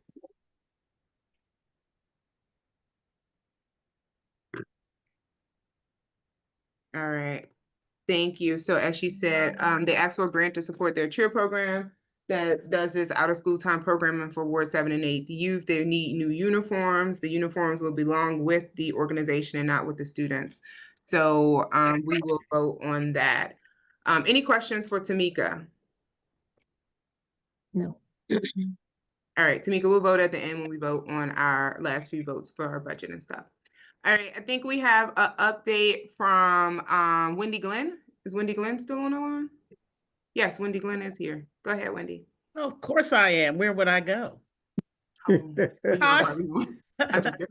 Hello, ANC 8A. Great meeting too. A lot of information shared. I always will put for the new commissioners when the meeting kind of goes on and you have probably, when you have directors on, you have a lot of presentations. I will drop a lot of things in the chat so that Commissioner White can send it out to everyone. But one of the things that I wanted to specifically talk about is, what do I talk about when spring and summer comes around for anybody in 8A? I need those alleys and streets so that we can get them just as clean as everyone else. So I dropped in the chat that DPW has now started its street cleaning. Now, this is what I want to say so that we can emphasize what needs to be done. When your street is set to be cleaned, there is a schedule. So I would prefer that you guys would look to see, go on DPW's website and look and see whether or not your street is on that schedule. Because this is what happens in Ward 8, and this is what they're telling me. When they come around to clean the street, nobody moves their cars. So that also is a concern. We want to put it in, and that's why I like to ask for your street and alley cleaning so that I can put it into them so that they'll know that they need to schedule at the specific time that you, the commissioners, or you, the resident, because I'm speaking to my residents as well, because there are some residents who are just as informed as our commissioners. So you, the commissioner, or you, the resident, have talked to your neighbors and you guys want your street cleaned and your alleys cleaned this particular time in this particular way. The other, so does everybody understand that? Because that's what I'm asking for, and you guys have been really responsive, a lot of you. So the other thing that I want to actually talk about is that there is an upcoming job fair for our displaced federal workers. There are a lot of federal workers that have lost their jobs over these last couple of weeks, and on the 14th, there will be a job fair specific to those displaced federal workers. And we want to be as supportive to them as we would want somebody to be to us if we lost our jobs. Okay, so that's the second thing that I wanted to talk about. As we talk about the budget, this is my last thing, as we talk about the budget engagement and the budget for DC, I know everyone is aware of what happened on yesterday and what actually was finalized today. And this is what I want to say. Although we knew that there would be a very, very tight budget, it's now tighter. So it is very, very important that people actually get involved and actually go on to the website and speak with your neighbors, your commissioners, and your friends to say, what exactly does 8A truly want to fight for? Because now you really have to be strategic and impactful in outlining what it is that we need, not specifically what we want. Because what we wanted was for there not to be a $1.1 billion loss for us who are not a state, okay, and we have nothing to do with the federal government and its continuing resolutions. So again, that is critical that we figure that out as a community and that we figure out what our needs are and not so much what our wants are. So that is my presentation. Everything else that I think is beneficial to you all, I have dropped it in the chat, but it is not something that I would need to bring up at this time so that we can move on with the presentation. Thank you, Wendy. All right, let's go to a couple questions. Commissioner Redman, I saw your hand up. Just real quick, because I noticed a sweeper truck parked with the guy asleep behind the wheel at 9 a.m. and then I drove back past the truck at 3 p.m. in the same spot. Is there a way where we can get maybe a schedule of when they're going out in the SMDs just so we can kind of know if somebody's supposed to be sitting or not? I don't know. I'm just asking. Well, again, that's why I said when you go to DPW's website in real time, they have an actual apparatus on their website that will tell you about leaf collection, street cleaning, alley clean.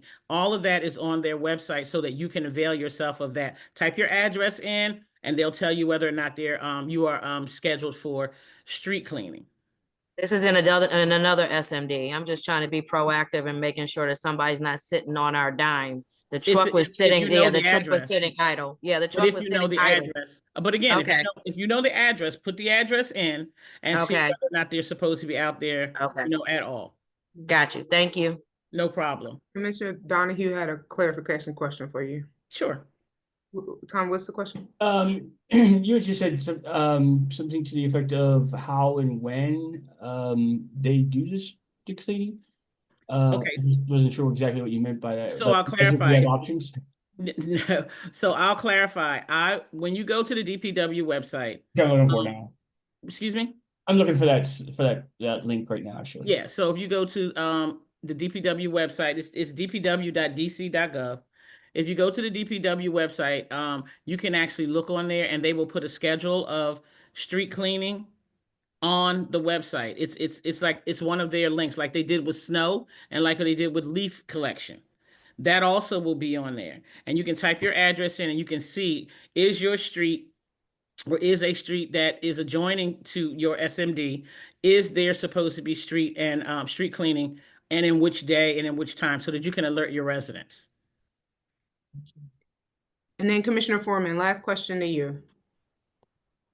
Yes, it's the same thing.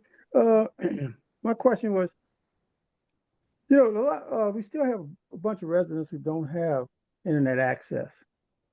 Does DPW provide the signage, or can I get a hold of it? I'll go around my neighborhoods and put it up as to the dates that you. Okay, so this is what I want. This is what I wanted you guys to see. So I'm on the website right now, commissioners, and if you click on there, it'll say spring services are here. Welcome to our spring services information hub. Okay, and if you go to dpw.d, and I'm going to drop this in the chat as well, dpw.dc.gov/spring. There are links there that said posted residential street sweeping Monday, March the 3rd until October 31st. Alley cleaning is the first Monday in April through September. Yard waste, you can click on that and find out when that is. Grass cutting and mowing, first Monday in April through September, because we are in the throes of spring and summer and fall, I guess, because they have September. Graffiti removal, first Monday in April through September. Helping Hand Neighbors Cleanup, March the 1st through November the 1st. That's all listed on the DPW website, and you can click on those links and get all the information that you really would have to send out to your neighbors, and that you can avail yourselves of. So I'm going to drop the link again in the chat with a little bit of information surrounding it. But again, I am very accessible, so give me a call, Tom, and we can. Wendy, I have a sorry, I think that was Commissioner Foreman. Commissioner Foreman. Have a quick. So again, I think what he's saying is, do you all do mailers or do you do flyers so they can? I can't speak for DPW. So what I'm saying is, most of the time, I don't know whether they're getting into it the same way they did with leaf season, because when they did leaf collection, you got a door hanger. You got a door hanger on your doorknob. I don't think they do that with spring and summer, because this is something that is repetitive. It happens every year. So again, if there is an issue or a concern, I can link him in with his our core team member, which is Terry Briscoe. And Terry Briscoe can give him the information that he may need to be able to assist his neighbors. But I do not think that they do flyers, door hangers, or anything like that, because they have that. And because Commissioner Foreman, you are internet savvy, so you can get on there and do some printing at the ANC office and get it going. Okay, Commissioner Foreman, but that might be something that's good for you to send DPW an email about. Okay. And I can help you with that. All right, thank you so much. And then Tamika Anderson apologized. She cannot unmute herself. She's given me information to give y'all in the chat about her contact so she can answer your questions. So I think we have a quick update from Councilmember Henderson's office, and then DDOT. Go ahead, Councilmember Henderson's office, if you're on. Hi, I'm on. I'll try to be quick. My name is Taylor Coleman. I'm a legislative aide for Councilmember Henderson, and I cover the Committee on Youth Affairs, Human Services, and Facilities. I just wanted to bring a few updates to this meeting. Thank y'all for having me. The Committee on Health has held several performance oversight hearings over the past few weeks on some of the heavy hitters of the health cluster, DC Health Benefit Exchange, the Food Policy Council, DBH, DC Health, and so forth. On March 5th, we held the last committee performance oversight hearing on the Board of Dentistry, the Board of Psychology, the Board of Medicine, and the Board of Pharmacy. If anyone's interested in still submitting written testimony, you can just let me know and I'll contact our legislative assistant, Ashley Strange. The next health hearing will be next Monday on March 17th, and they'll essentially be discussing the Farmers Market Support Amendment Act of 2025 and two Food Policy Council nominees. I mentioned that bill. I'll drop these two bills in the chat as well. I'd just like to highlight two pieces of legislation the committee's put forth, and that's the Farmers Market Support Amendment Act of 2025, which would support farmers markets in three ways. It would streamline administrative processes and licensing requirements. It would provide incentives to farmers markets to open and expand operations in low food access areas through grant programs that cover operational costs, infrastructure, and extended season operations. And it would discount licensing fees. The second bill I kind of want to spotlight is Behavioral Health Voucher Transparency Amendment Act of 2025. It creates a portal that allows clients, caseworkers, and property managers to access real-time data on document submissions, which mirrors the real-time data tracking in North Carolina. And it creates a standardized checklist for required documents. I'm going to drop those two. And just wanted to note that budget season is around the corner, as you all know. And on April 2nd, the mayor should transmit her proposed FY26 budget and financial plan to the council. And then on Monday, April 7th through May 1st, each committee will hold public hearings for agencies within their purview. And then committee markups are scheduled from May 7th through May 9th. Lastly, just to wrap up, the committees were reorganized in January. So just as a refresher, Councilmember Henderson now sits and still sits on one of these. She sits on Human Services, Committee on Facilities, and the Committee on Transportation and the Environment. And if anyone has any ideas for legislation, agency performance, oversight, or anything regarding the upcoming budget, you can send those to me or our legislative director, Gabrielle Rogoff, which I will also drop down her contact information in the chat. Okay, I tried to be quick. Thank you, Taylor. And I just want to let everyone know that Councilmember Henderson's office has committed to coming to our ANC meetings every month. And so you all can have a direct line of engagement with their office. And then the councilmember has also committed to doing a Ward 8 town hall, I believe. And so we'll be in communication about that. Correct, Taylor? That is correct. I believe the next one, I think I have it down here. The next office hours will be at Bellevue Library. I'm not sure, but you're correct in that. All right, we'll make sure you all have notice. Thank you so much. We're going to keep it moving along. We have a couple more quick updates. Preston, go ahead from DDOT. Good evening, folks. My name is Preston Judy. I'm the project manager for the MLK Marionberry Safety and Connectivity Study. I'm going to drop a link in the chat to our project resources. I don't have time to go over the entire breadth of the study. I am going to share my screen very briefly so you can see what I'm talking about, if folks can see it. You're only seeing some proposed circulation and parking changes that we had proposed and presented back in December. People were largely supportive. One thing I want to call out that we received a letter with approximately 17 residents that we had some pushback on is this specific block. So the 1200 block of U Street with the proposal to change the direction of U Street. We heard loud and clear that folks that lived most directly affected by it did not like it. So we were in close coordination since that final project meeting where we presented our final draft update. We pitched a proposed alternative that would allow us to balance the different safety concerns from fire and emergency access and other things we've discussed over the years on this project. Proposed this alternative where you can see U Street would remain the same in the neighborhood. In order to do so, we have to remove one block face of parking. Again, this is what we presented to those folks, and they have provided affirmative support back in the letter, which we do have.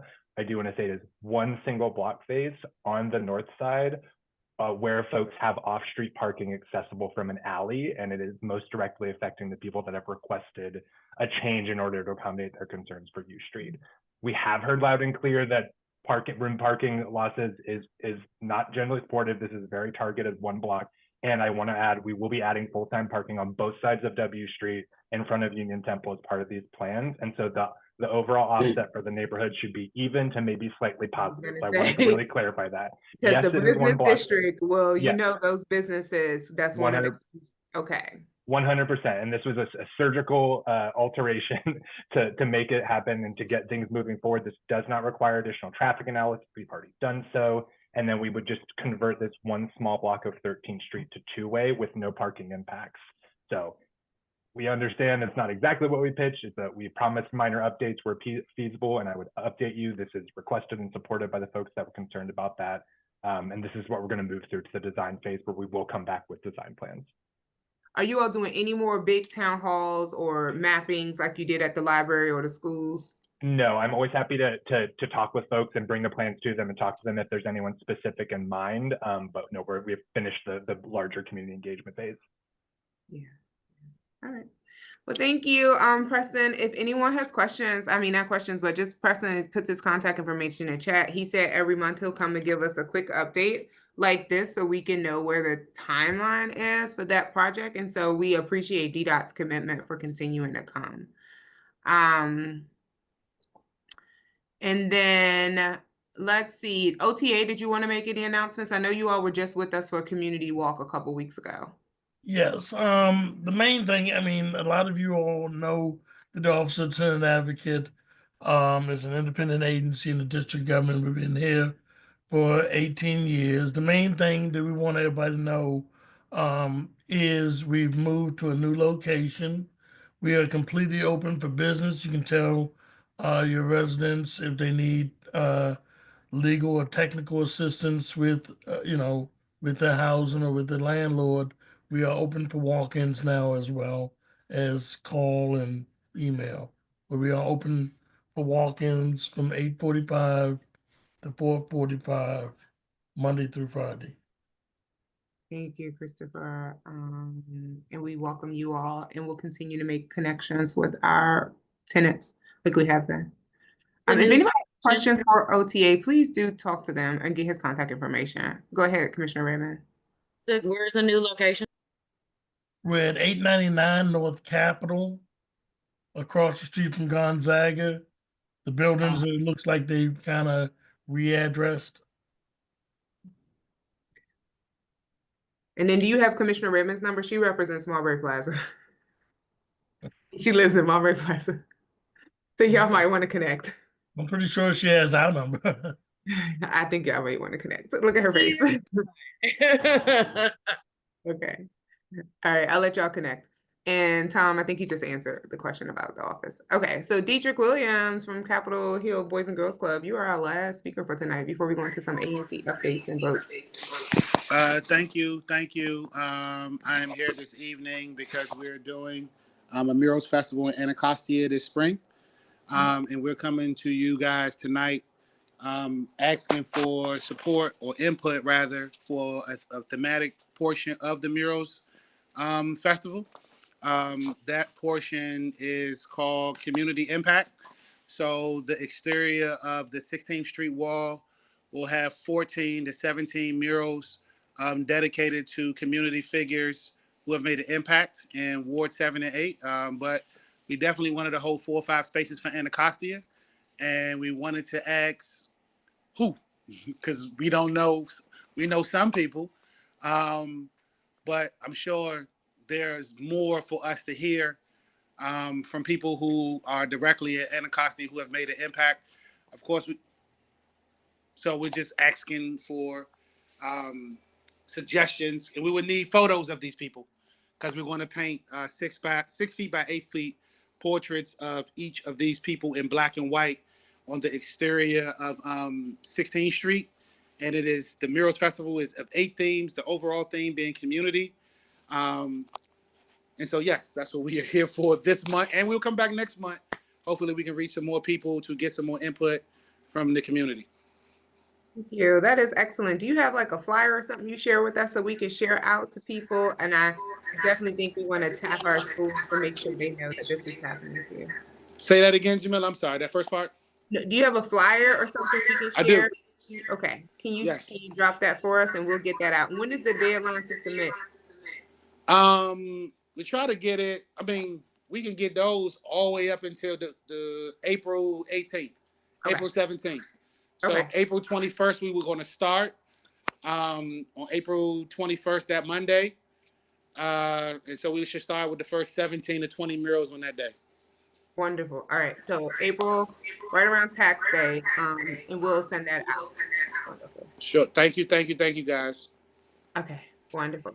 All right. Let's go into some community announcements. Oh, no, that's Dietrich's background. We're here. Let's go into some ANC announcements. If anyone in the community has announcements that you haven't already announced, please put those in the chat so we can know. And then we're going to end it with our final few votes tonight, which are all mainly around budgetary stuff. So we'll start with 8801. Any updates for the community? Nope. Okay. 02. No. 3. Yes.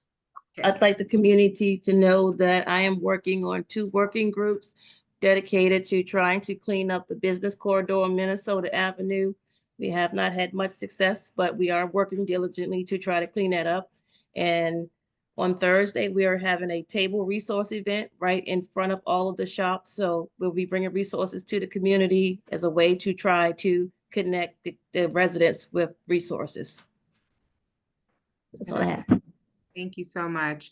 8806. Yes, we'll be having a pet and chat coming up soon. I know you all have a lot of concerns about the waste as far as, you know, from the pets and people not cleaning up behind themselves. We want to do like a 1 day of everything to present to the neighbors in the community the resources that we have. The Department of Health is right here, where some people are not aware that you can give your dogs their own vaccination. You just can't do the rabies vaccination and things like that. So we just want to have a chat and pet walk and set up in the community so we can get more abreast of what's going on with our pets in our community. Because we found a lot of dogs that's being lost and being found by our lovely community members, and we really appreciate that. The dogs are just being left out here, and we just want to address the pets in our community. Thank you, Commissioner McKinney. Commissioner Redman. I did want to mention that tomorrow, March 12th, I have National Park Service coming out to clean Fort Stanton Park. I've been a resident here since 1997. I honestly have never seen anyone touch that park. So National Park Service is coming here tomorrow between 10:30 to 2. And then hopefully after that, once we get the park cleaned up, we'll be able to maintain it from there as residents of 8807. Wonderful. Excellent. Excellent. And I just have a few announcements. Tomorrow, Councilmember Phil Mendelson is hosting a town hall award aid budget forum. Actually, I don't know what he's going to talk about at the town hall, but Phil Mendelson is hosting a town hall tomorrow. Does anyone have it pulled up? Any of the commissioners could pull it up and maybe drop that in the chat, that flyer. Hosting the town hall, I think it's like at 6:30, is at Living Something Church.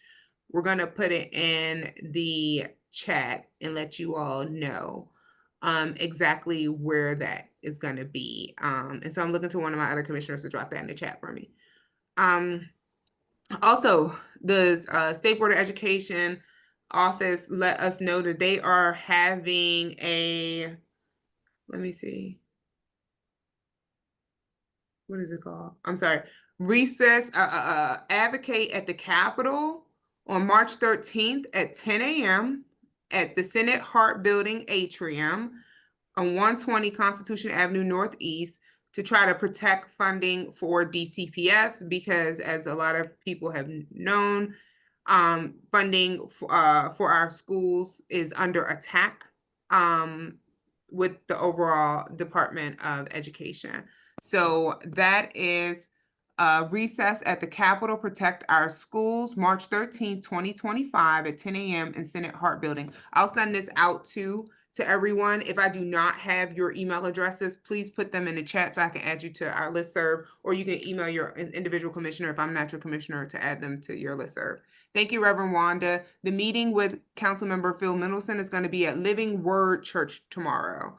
And I think Commissioner Donohue dropped I'm assuming this is it, what he dropped in the chat. Okay, and if you can access that. So Living Word Church, is it at 6:30, Tom? You can open it and let us know. Yes. Okay, it's at 6:30 Living Word Church for all of Ward K. Thank you, Reverend Thompson, 4101 MLK Avenue Southwest. And Councilmember White, Robert Wright is on there too. Oh, okay, wonderful. And then just for 8A05, there's a comment for you in the chat, Commissioner Redman. We're doing a lot, but outside of that meeting tomorrow, we're having Matt Foreman is coming to ANCAA. He is going to be in ANCAA on March 19th at 5 o'clock at the ANC office. So I'll be sending out a little flyer and reminder, but we're inviting community to come meet Matt Foreman to talk about DHS because he oversees DHS. And then we will be hosting Councilmember Charles Allen the very week after that. Unfortunately, it's going to be in the morning, but it's going to be on like March 24th at 10 a.m. at Grounded. The ANC cannot pay for your coffee. You got to pay for your own stuff, but you are welcome to come out to Grounded for that. So we will be sending that out. We're having 2 meetings, one with Charles Allen and one with Matt Foreman. This commission has been working very hard to talk to and advocate with every single council member on the council, since we no longer have a single ward level council member, to advocate on our behalf and to get our budget requests and our oversight requests centered. So just want you all to know those are the 2 meetings that we're having coming up. Lastly, we're on recess in April. We're not going to be having a general body meeting, but please make sure you are in touch with your commissioners, because I'm sure there will be several single member district commission meetings. So with that said, I don't see any other announcements. And so we're going to go ahead and finish our last few votes. So a couple of votes. Oh, this is one from Christina. Sorry, Christina. CARES Anacostia is having an assessment for athletes looking to join on Saturday, April 19th at Anacostia Park. Please come out and to that assessment. Is this like an announcement? I don't know. I think it's an announcement in April 19th. Okay, so commissioners, we do have a few more votes to do before, and then Commissioner Donohue announced the single member district meeting before we end tonight. So the first vote that we need to do, I apologize. I did not know we needed to vote on this until 15 minutes ago. It came from the Office of ANC. So we applied last year for the Office of ANC Technical Assistance Fund to fund our communications consultant who's coming online. We're very excited to have her. It's a Ward 8 resident. I've never met her or worked with her, but we'll all meet her together. And we need to ask for $1,000 more from the Office of ANC for this contract. She's building out newsletters, graphics, a distribution database for us so that we can just be able to communicate with our commissioners better. So I'm going to ask for 2 votes for the Office of ANC, actually Technical Assistance Fund, if somebody can move. So one for $1,000 more to cover the communications consultant for fiscal year 2025 for 8A. And then the second vote, this was a suggestion by another commissioner, I think it was Commissioner McKinney, and Donohue actually had brought it up about needing an operations assistant. So asking to apply to the OANC Technical Assistance Fund for operations assistant for 8A.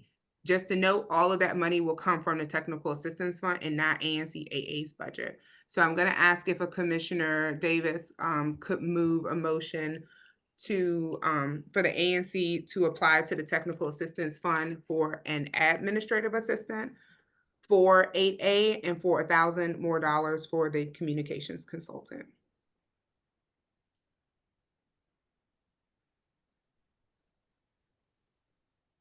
Oh, you're on mute, Commissioner Davis.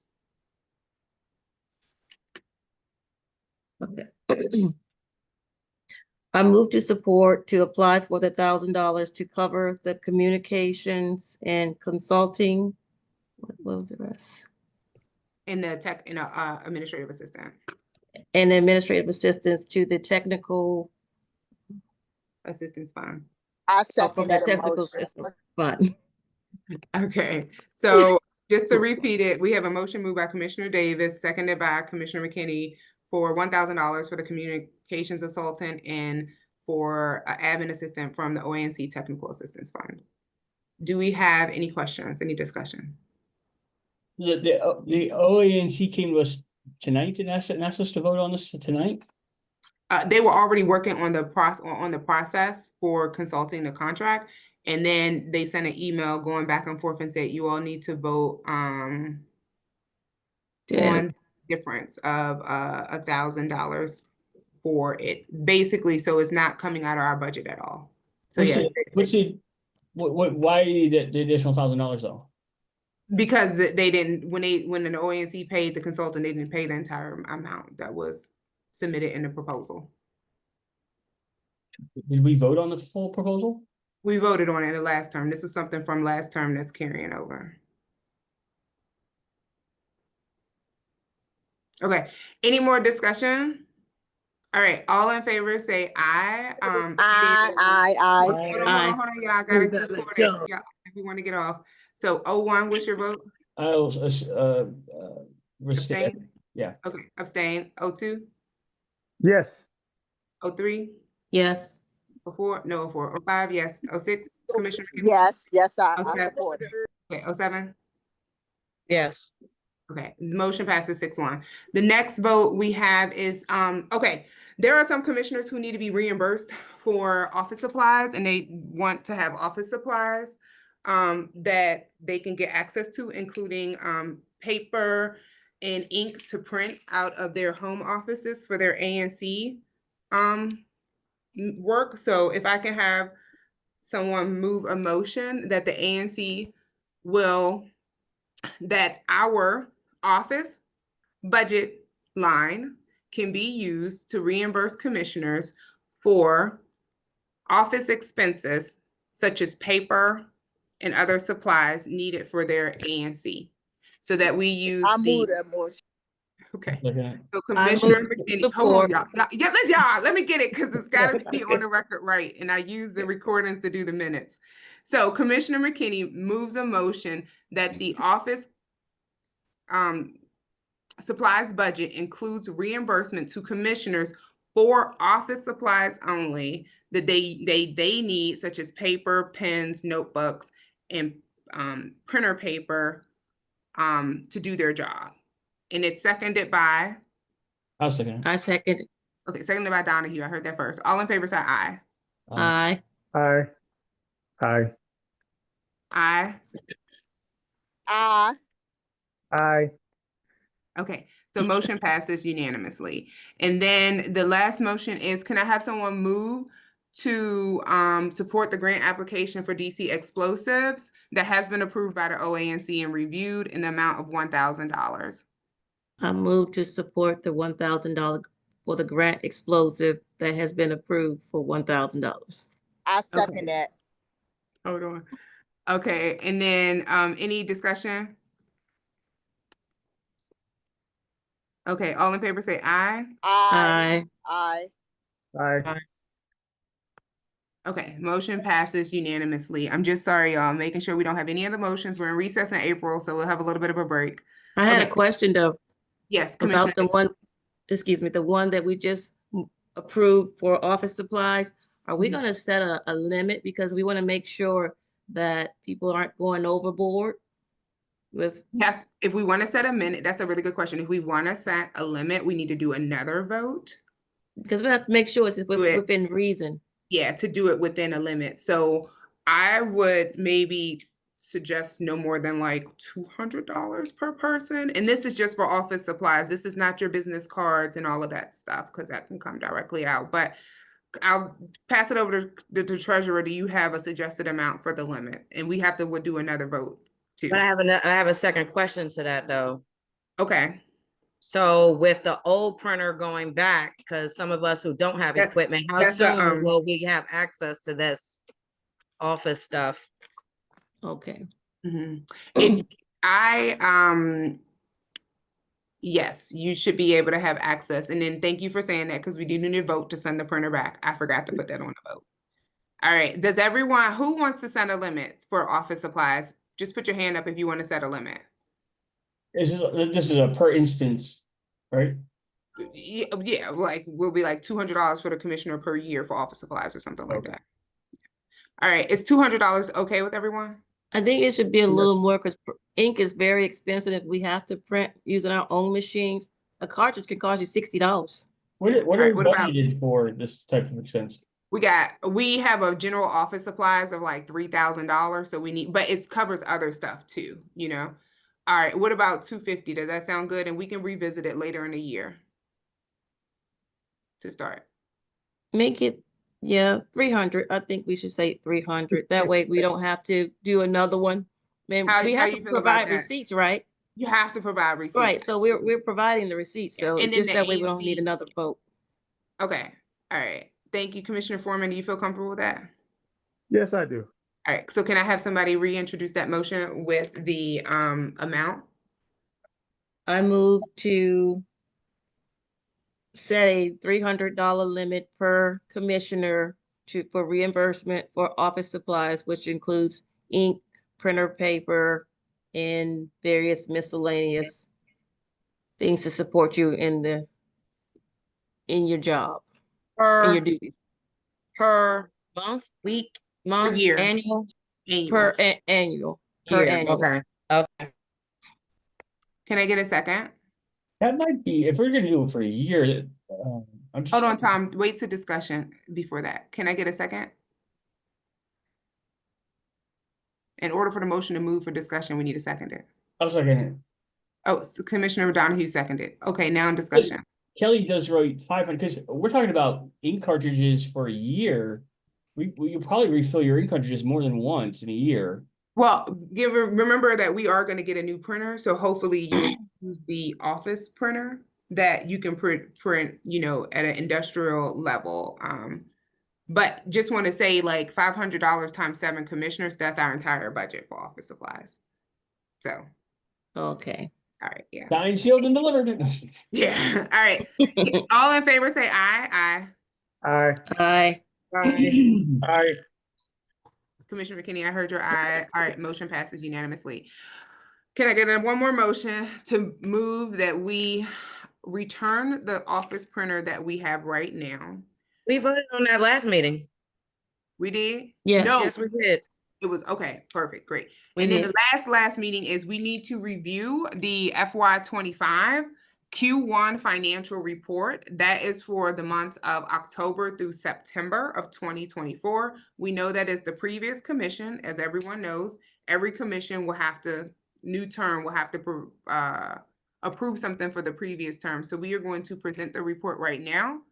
And if anyone has questions from the community, there is stuff in the community, they can put those in the chat. But let me open that report. We got that report from the Office of ANC, who does, well, up until the end of December, they did the reports for the commissions.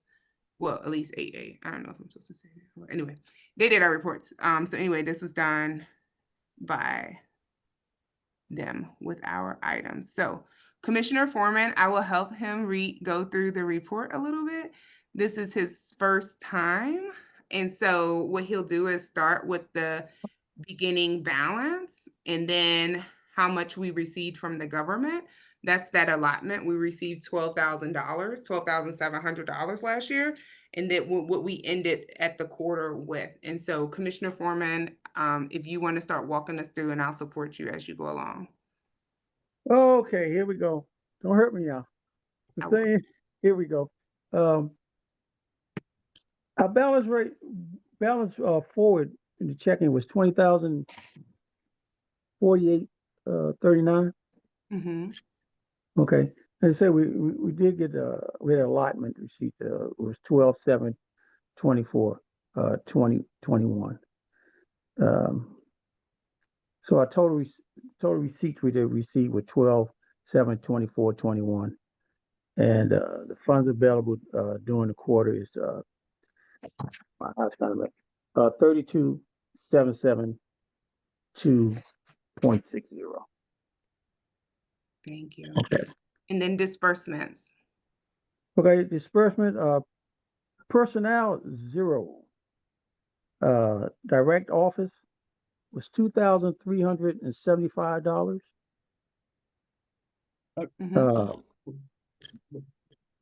Communication. What's the breakdown of it? Can you let him finish, Tom?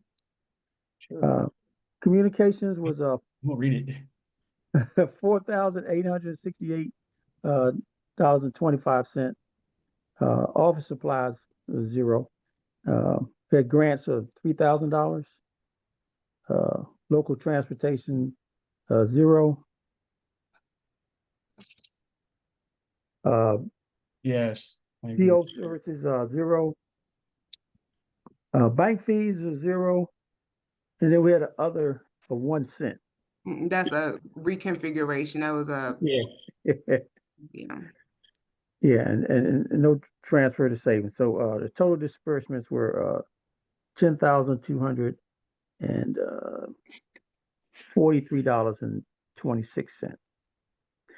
So ending balance is 22,529.34. Thank you, commissioners. And for anyone who asks, if you were to scroll down, where does that come from? So majority of our communications cost is T-Mobile. That's cell phone charges. And for those commissioners who had tablets, last commission, their tablets for that cost as well. So that's the communications cost. So if you see all those T-Mobile costs, they sum up and add together. Then our direct office costs are primarily Comcast. We pay Comcast $350 a month. Well, we used to, but we downgraded this year from some of the services we had. For years, we had a government bundle that most ANC offices have, but we had talked about it all last year, downgrading that. So when you see those direct office costs, that's Comcast. And with Comcast, they service our office with internet, phone, and we used to have fax, and like the cable was free actually, but we got rid of the fax and the cable, and we just have internet and phone. We are required to have internet and phone. And then Our internet is not working, by the way, in the office.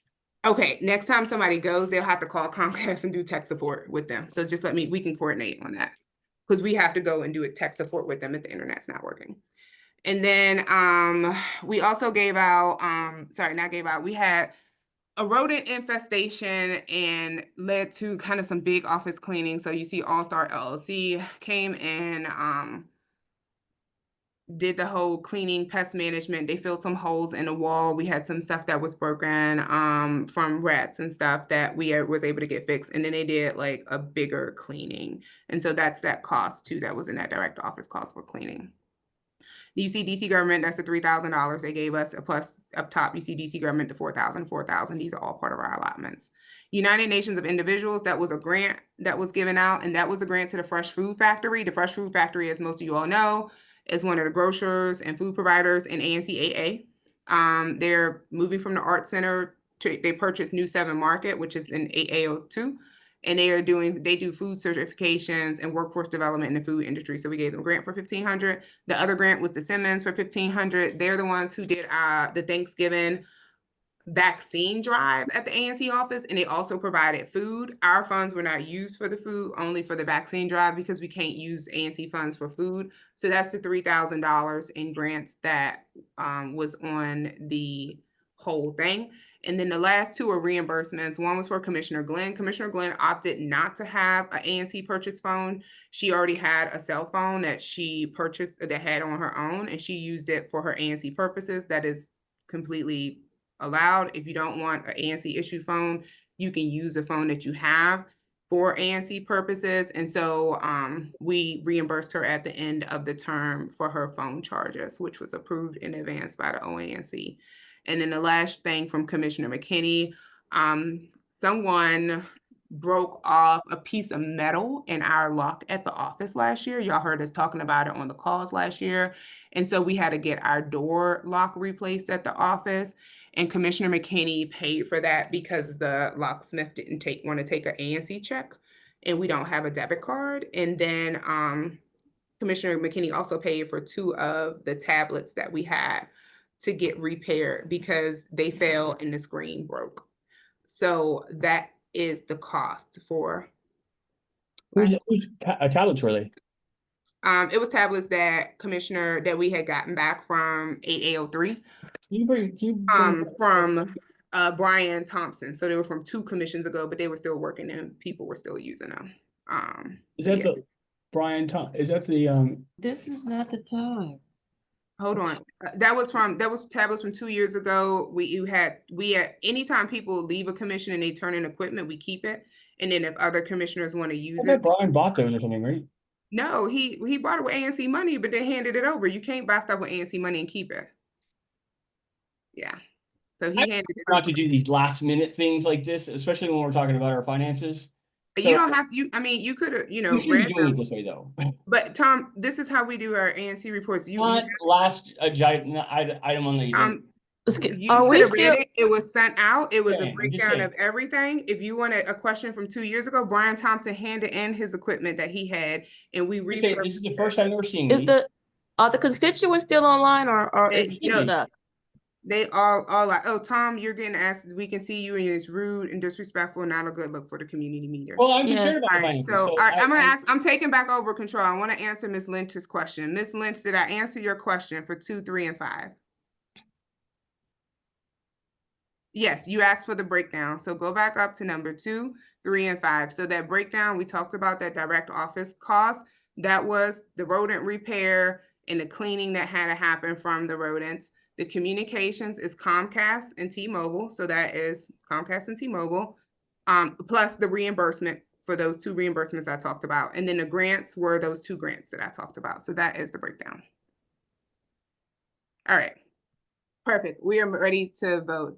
Can someone move this motion? And the motion has to be moved exactly like this. I move to approve the FY 25 Q1 finance report. And it cannot be moved by Commissioner Foreman because he is the treasurer. So go ahead, Commissioner Davis. We can't hear you. Sorry. I move to approve the FY 25 budget report. FY 25 Q1. Oh, I move to approve the FY 25 Q1 budget report for ANC 8A.